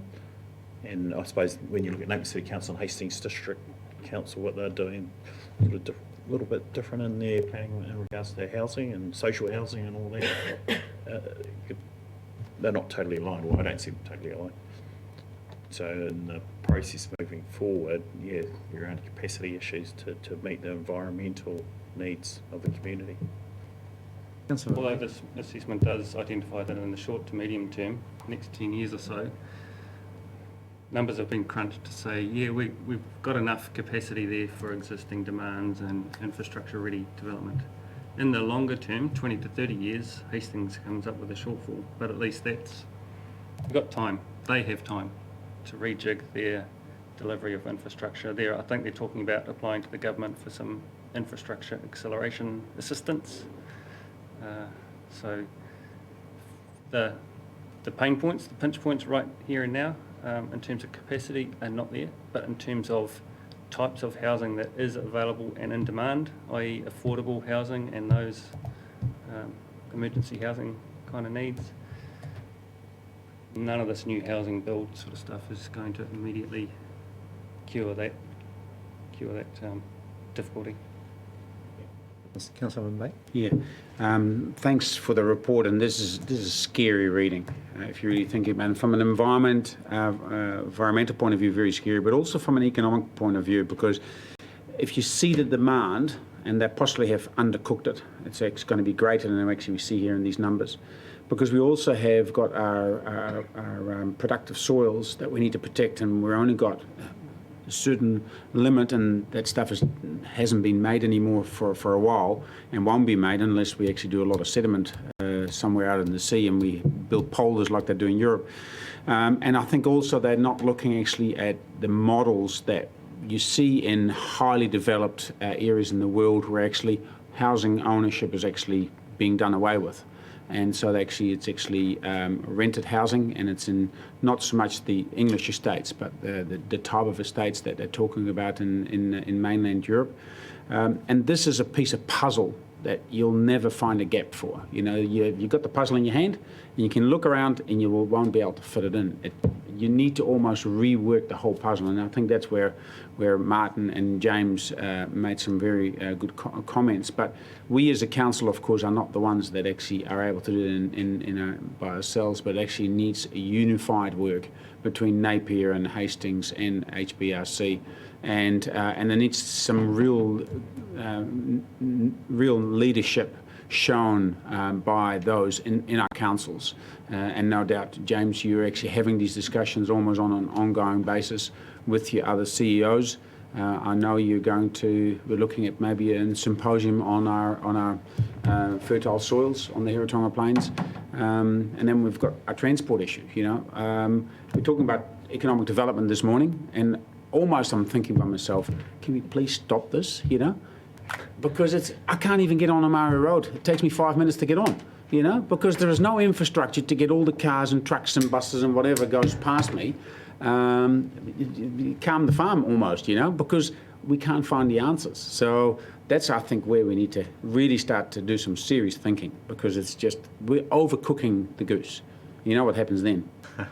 Martin. Well, before we start slaying golden eggs, a suggestion, given that the recommendation is that this shortfall could be addressed through an FDS and HPUD's review, regional spatial strategy, would be for the joint leadership group of the mayors and chairs to perhaps broker and get some advice for a regional collaboration day that is focused on nothing but that very recommendation, and so that we can start thinking strategically as a region on what we do in this interregnum of volatile reform to progress our thinking around a regional spatial strategy that protects the soils of the Hiratonga Plains, gets Hastings out of its conundrum under the current NPS UD, has a bit of a transport focus around it, to try and to get a regional strategy for this, because we can do it through our kotahi, but that's going to be more about protecting the environment in terms of what is developed. It's going to be the environmental control framework as much as anything else. So I think this is something that's screaming for collaboration. And maybe in the first quarter of next year it should be a priority for that. James, question for that. Don't we have a proposal to try and get some government funding for a regional spatial plan? And should we not be thinking that even if we don't get funding for it, we should simply do that? which is kind of coming down exactly the same lane as what Martin suggested. I agree with it, absolutely. We need a regional spatial plan. We can't do it in 3 bites. Yes, and that is the nature of the discussion at the moment, but what we haven't, none of the participating councils can answer at this moment in time is how we will resource that exercise in the event that we don't get funding assistance from the Crown. In our case, as you'll know, we have lined up just about every resource available from within this council to deliver kotahi, and kotahi is a very significant part of what needs to happen here, but it's not the only part. So it is a little bit like a straw on a camel's back in some respects without additional funding from the Crown. So we haven't ruled out doing this anyway, but we're just working on plan A at the moment, and we hope to get an answer from the Minister and Ministry by the end of the year. Come back to it again. See, if the Hastings District Council is going to spend money on a spatial plan, Napier City is going to spend money on a spatial plan, CHB is going to spend money on a spatial plan, and we're going to spend money on kotahi. The money is there, it's just not joined up. So that's my view. And not quite. So that's first to say. The second is the other question: can we afford not to do this? I don't think and this goes to the challenge we have with the current local government structure. I don't think the region can probably afford not to, but each council can probably afford not to on its own by delivering in isolation in the short term on each of the things it has to deliver for statutory purposes. But of course, that doesn't add up to a coherent planning approach. That's right. Okay. So does that bring us back to Martin's point? We should have a meeting of councils just simply to discuss this issue and see what we can do. Oh, look, I think so. Although at this stage we've got an in-principle commitment from all 5 councils to collaborate on this. So it's just the resourcing question, because of course as we were developing our long-term plans, this wasn't on the table at that point. So there's a bit of just retrospective work to do around how to resource this. And look, to your point, there are significant resources that have been allocated to the various planning instruments of the 5 councils through the long-term plan process. So we've got resources to work with. We just want to make sure that we can adequately support this exercise. Right, let's move. Gavin needs an answer to his question in terms of do we want him to do this, and obviously we have to. So we've got the recommendations 1 and 2 there to receive the report. Why don't we not receive it? Yeah.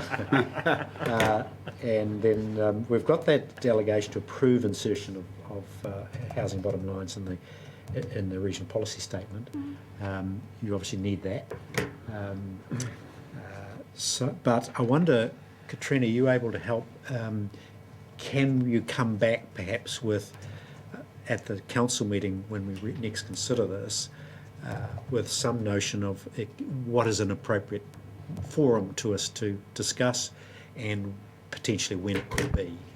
Is that something we can foreshadow in the paper coming back to council? Sure. Right. All right. It's us to discuss. Yeah. Yeah. So it's that next step. And this merely sets the train in motion in terms of putting the putting the insertion into the RPS. But we need a little bit more than that. So I've got that recommendation 1 and 2. I think you're moving that, Councillor Wimbank, and my hand's shot up. Councillor Foss had seconded that. So thank you so much. Any comment from either of you on that? No. Any comment from anyone else? I've got a comment. I'll make briefly, as you always do, Mr. Chair. Can we please not put all the councillors from all the TAs into an Elwood room and trying to sort this out? Yeah. Please don't. I'm not coming. I'm staying out of it. I'd rather that they nominate someone who I know is actually a specialist in this space, and we all do, and we make a total plan rather than, don't go there. That's all I'm going to say. Very cool. How can I disagree with that? So we've nothing wrong with the venue, by the way. All right. So we've got those recommendations. All those in favour will say aye. Aye. Those against will say no. That's carried. I think we will move to Hamish. Sorry. I heard that, James. Sorry, staff. No problem. In terms of the organisational report, but Hamish is here now, and I think we'll run with him. So welcome, Hamish. Good to see you. And you've got a comprehensive report there. And I'm sure Councillors Foss and Ormsby will have something to say as well. It speaks for itself. Speaks for itself. Retired. I'm retired. Yep. Oh, there's no such thing. So, Way in from Hamish, where you go? Great. Thank you. Kia ora koutou. On behalf of our industry and members, I just wish to reiterate our thanks to Hawke's Bay Regional Council for their ongoing support. Also wish to acknowledge the additional boost of strategic asset protection funding that we received from government and Tourism Minister Stuart Nash through MB, which helped us elevate our activity and not just respond to the current crisis, but also prepare us for new tourism beginnings when borders start to reopen.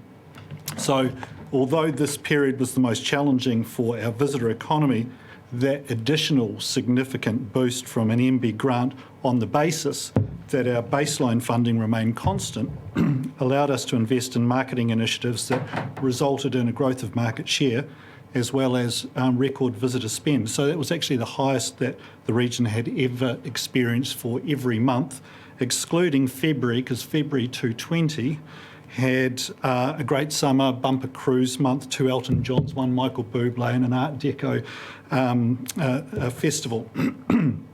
And the domestic market is spent up large on accommodation, attractions and activities, retail, hospitality, but not every traditional beneficiary of tourism was successful, and some of those businesses that were more reliant on the international visitor, some have actually found it pretty tough and have gone into hibernation until such time as the borders reopen.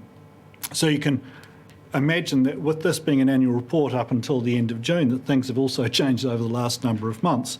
Auckland is normally worth 17% of our visitor spend, and they've been in lockdown since the 17th of August. Waikato at 9% of our normal visitor spend joined them from the 3rd of October. So adding to that myriad events, business events, conference, cancelling, postponing, visitor spend in the region's been hit hard over the past few months. It's also affected spend, obviously, from other regions, because where an event has been cancelled or a business event, those delegates who had intended to travel have been unable to do so. Regardless, we continue to market and encourage visitors to our region, to those who aren't in elevated alert levels and are able to travel. And although our PR and promotion, and through our PR and promotion, we ensure that those in lockdown can still continue to dream about and plan a visit to Hawke's Bay when they're able. So we wish to acknowledge our members and our supporters with whom we've been able to invest in successful promotional initiatives to generate demand and attract visitors here. And New Zealanders have been great spenders and great travellers. And we're most definitely, all of us, are in the delivery of a great visitor experience together. So we look forward to welcoming Manuhiri to our region and communities over summer and beyond, and sharing the best of Hawke's Bay with them. Thank you. Thanks, Hamish. I'm sure there'll be some questions. Who wants to lead out on that? Councillor Van Beek. Yeah, you've decided no longer to support the Big Easy.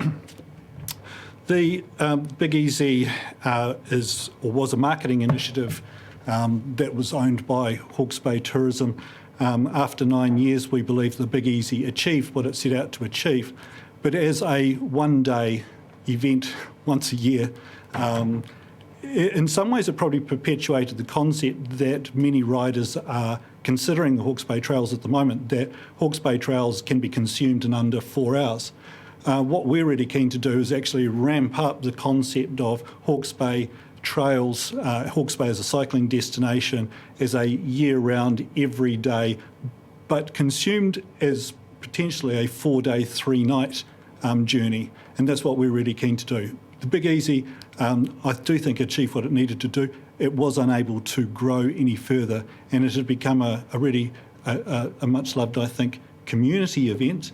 Our aim is really to attract more visitors from out of the region into the region, hence our new focus. And you'll make an investment appropriate to that? Oh, absolutely, yes. Thank you. Yep. Thank you. Councillor Taylor. Hi, Hamish. Good, Jackie. Good to see you. Quick question about Fork. So, and I may have missed it, but please clarify, I always see Fork as a very much Hawke's Bay community attending. Can you tell me how, I mean, regardless of what's happened in the last 2 years, but just give me a bit more history of how much is Fork attracting outside tourism, really? Yeah, look, Fork actually manages to attract probably more than 50% of actual sales to out-of-town visitors. But more importantly than that, Fork is a platform for which we can invite and bring in our media and host travel companies, and also attract sponsors from out of the region, so all with a national reach. So it's actually, as a marketing initiative, it can't be seen as simply ticket sales, but actually in terms of influence and our ability to bring people into the region who are able to achieve stories and greater promotional activity out of that. Oh, yeah. Yes, we'll go this way. Yes, Peter.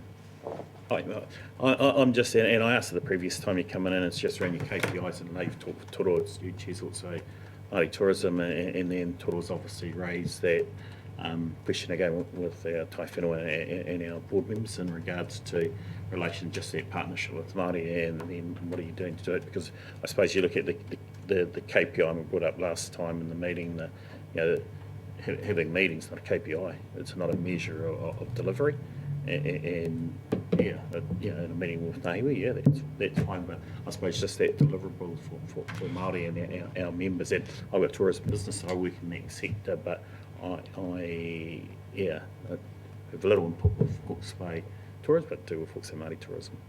Thanks, Peter. I think that we've been working on what we call Destination Te Matawa Māui, a kaupapa at the moment, which is around a cultural brand framework.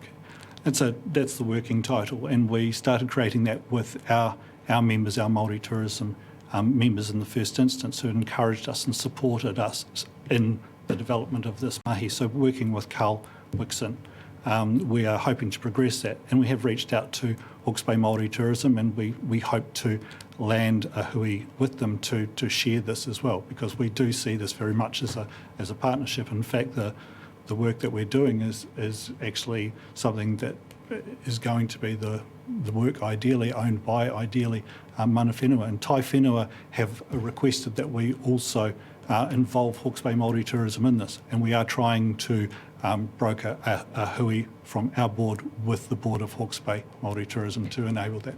And I suppose the main point, because the last time you presented you had 6 Māori members, and that very low when we look at the comparison, and I know Hawke's Bay Māori Tourism have had up to 130 members previously. Obviously COVID's changed and the numbers are reduced, so yeah, I think there's real value in trying to work with them, to work with within that community, and obviously the ratepayers like the rest of the community, and obviously they're suffering with the business, with obviously a lot of them are come from international tourists that hunted and fished and spent time on those blocks. So yeah, for me personally, and I declared my conflict because I sit on Hawke's Bay Māori Tourism Board, and I know we're wanting to engage, but then we've got a CV for our members, and when we look at Hawke's Bay Tourism, obviously highly funded.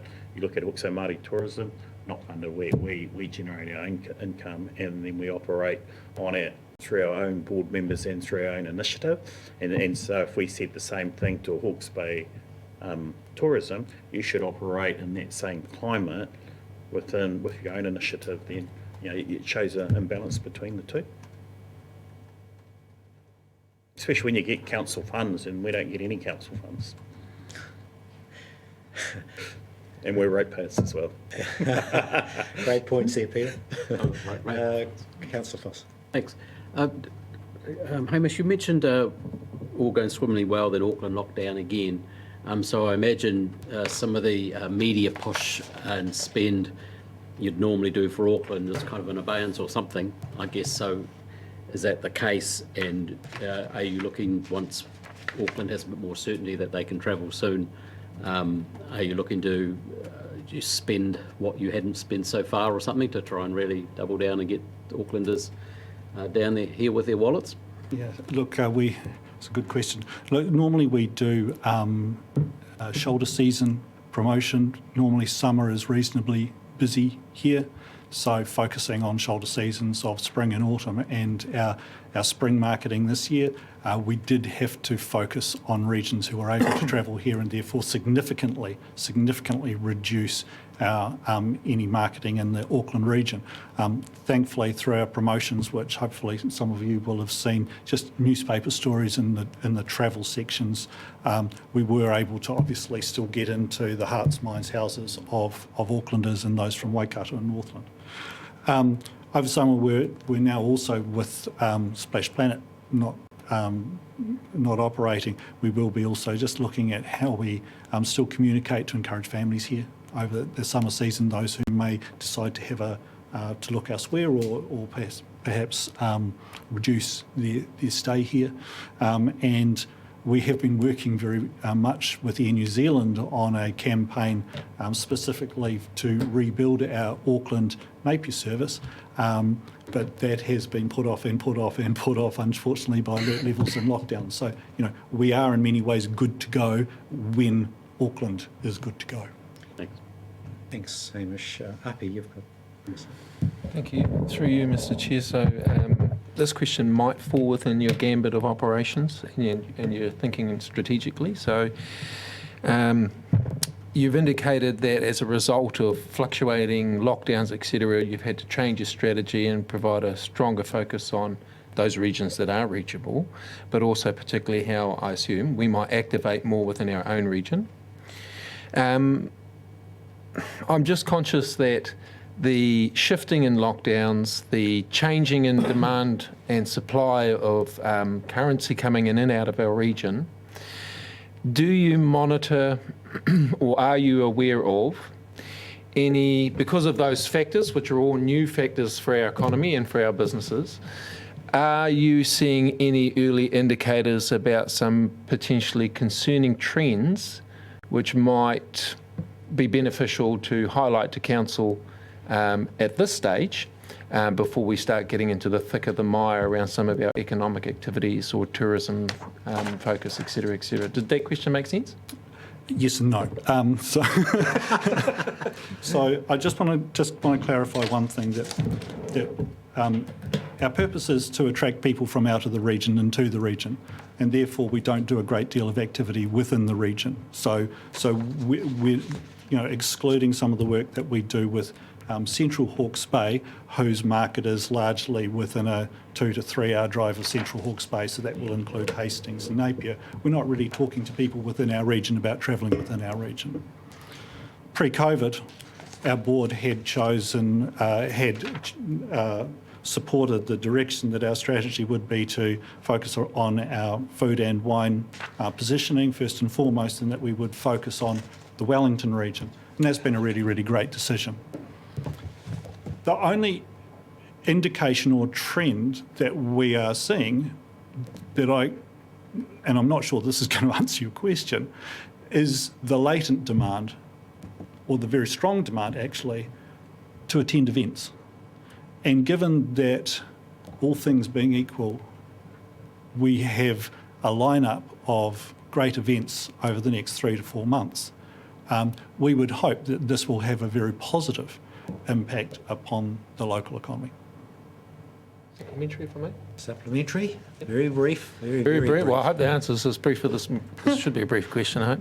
So, given those changes and given the intention of the board and its scope of operations around marketing outside of our region, do you still feel that's still a strong focus for the organisation, or is there a conversation around addressing perhaps changes which might more reflect the economy as it is today? Our role and our mandate and our KPIs are still around attracting visitors to the region and increasing visitor spend. And so that remains our focus, our board's focus, and I think that a refocus will also reflect any change in the borders opening in the future.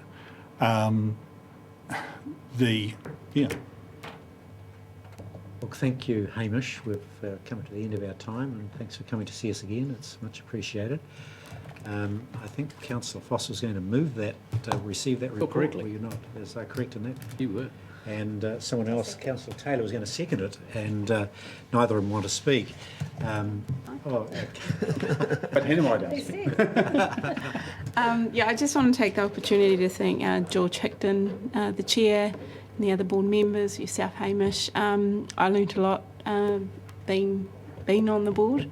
I think it's nearly been a year since I've retired from the board, but just thank you for the experience that it provided. Kia ora. Yes. Thank you. Councillor Foss and Councillor Taylor has been facetious there. No, that's all. But actually, it should be acknowledged. Hannah White's contribution with various hats on, invaluable. And although she officially retired, she helped us out for a bit longer as well, and still does. Thank you. Thank you. Councillor Taylor? All I want to say is I fully understand your pain with what's been happening and not getting the outside visitors. But it's exciting of what is to come. It will get better.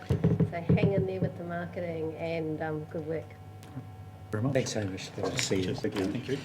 We've got a recommendation to receive the report. All those in favour will say aye. Aye. Those against will say no. That's carried.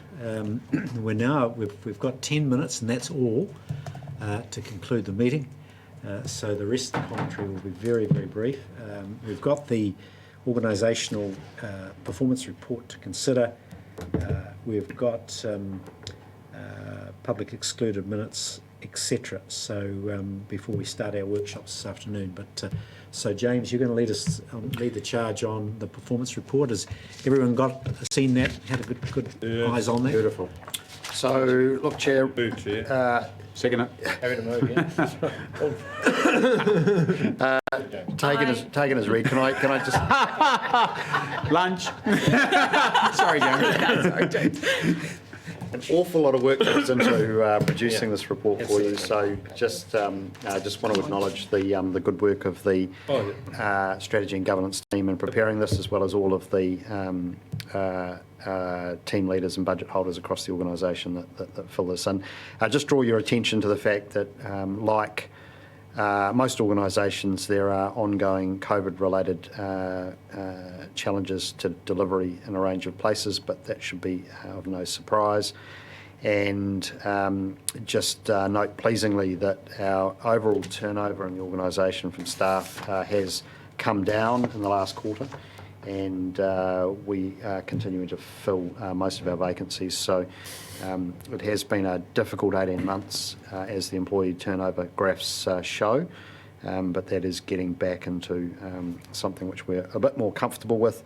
And I'd just say finally that in discussion with other chief executives of other both public and private organisations at the moment, I'm hearing of widespread impacts on morale and motivation and productivity in organisations right across the country, largely as a consequence of COVID disruption and how it's disrupting people's lives and what they have to look forward to over summer and those sorts of things. So we're continuing to focus heavily on staff wellbeing and ensuring we're doing everything we can to support that. But it is a sort of a wider environmental reality right now. Any questions on that? Not a question, a comment. Comment, yes, please, help. I just wanted to say, James, that I think the report's really good, well presented, easy to read, and you should.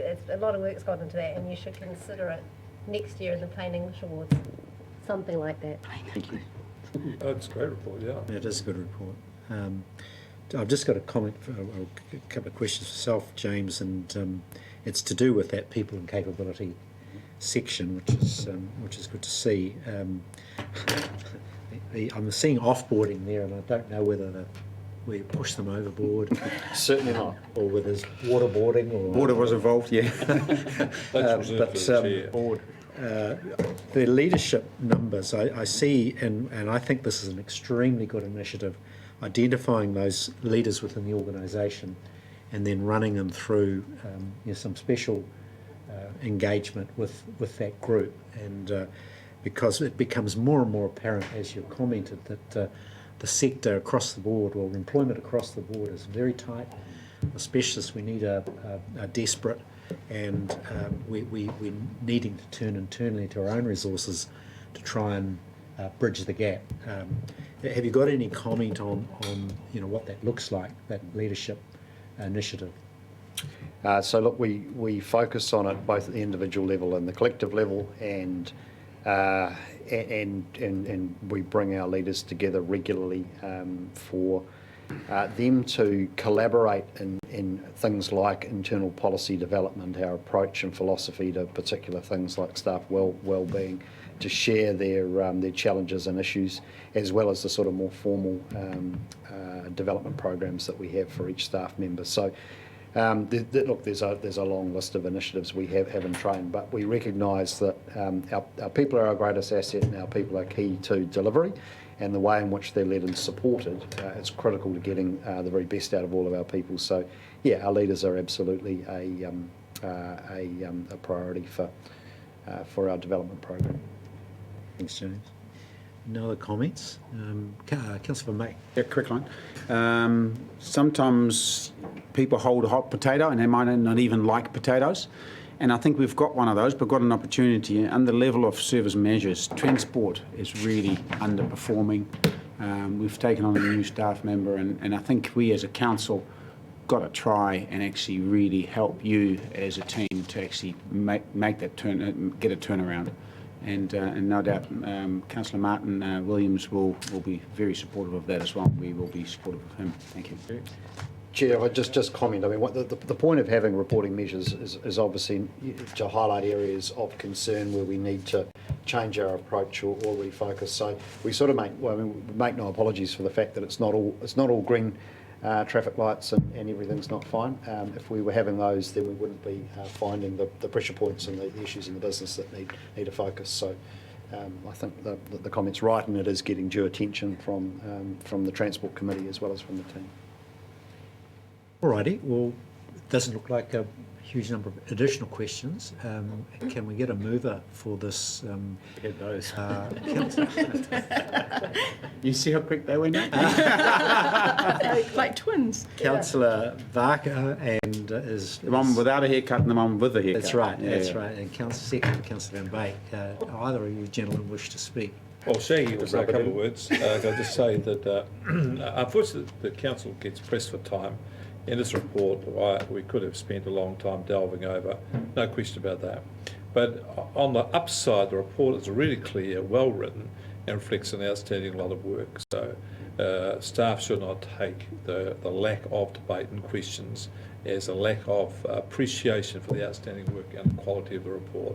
So I make it sure that the actual fact, the shortness of the debate is a reflection of the quality of the report. That's right. No, so it should be universe. Good work, well done. Thank you. Yeah. Councillor Van Beek. Credit to Sarah, who's sitting at the back of the team. So Sarah's taken about. Together. Yeah, when I get asked as a relatively new councillor what I like about and what I don't like, and one thing I really like about being as a councillor is actually working with the staff. We've got some amazing people, and so we've got some real heart in what they do. So even if they come and notify me of an upcoming abatement notice. So once again, staff are amazing. Thank you. Any other comments? Look, we'll put the recommendation to receive that report. All those in favour will say aye. Aye. Those against will say no. That's carried. We'll quickly move on to, we didn't have any minor items, so we can move from there. We just quickly need to move into public excluded. So moved. Seconded. Moved by Councillor Van Beek, seconded by Councillor Barker. All those in favour of that motion will say aye. Those against will say no. That's carried. We're now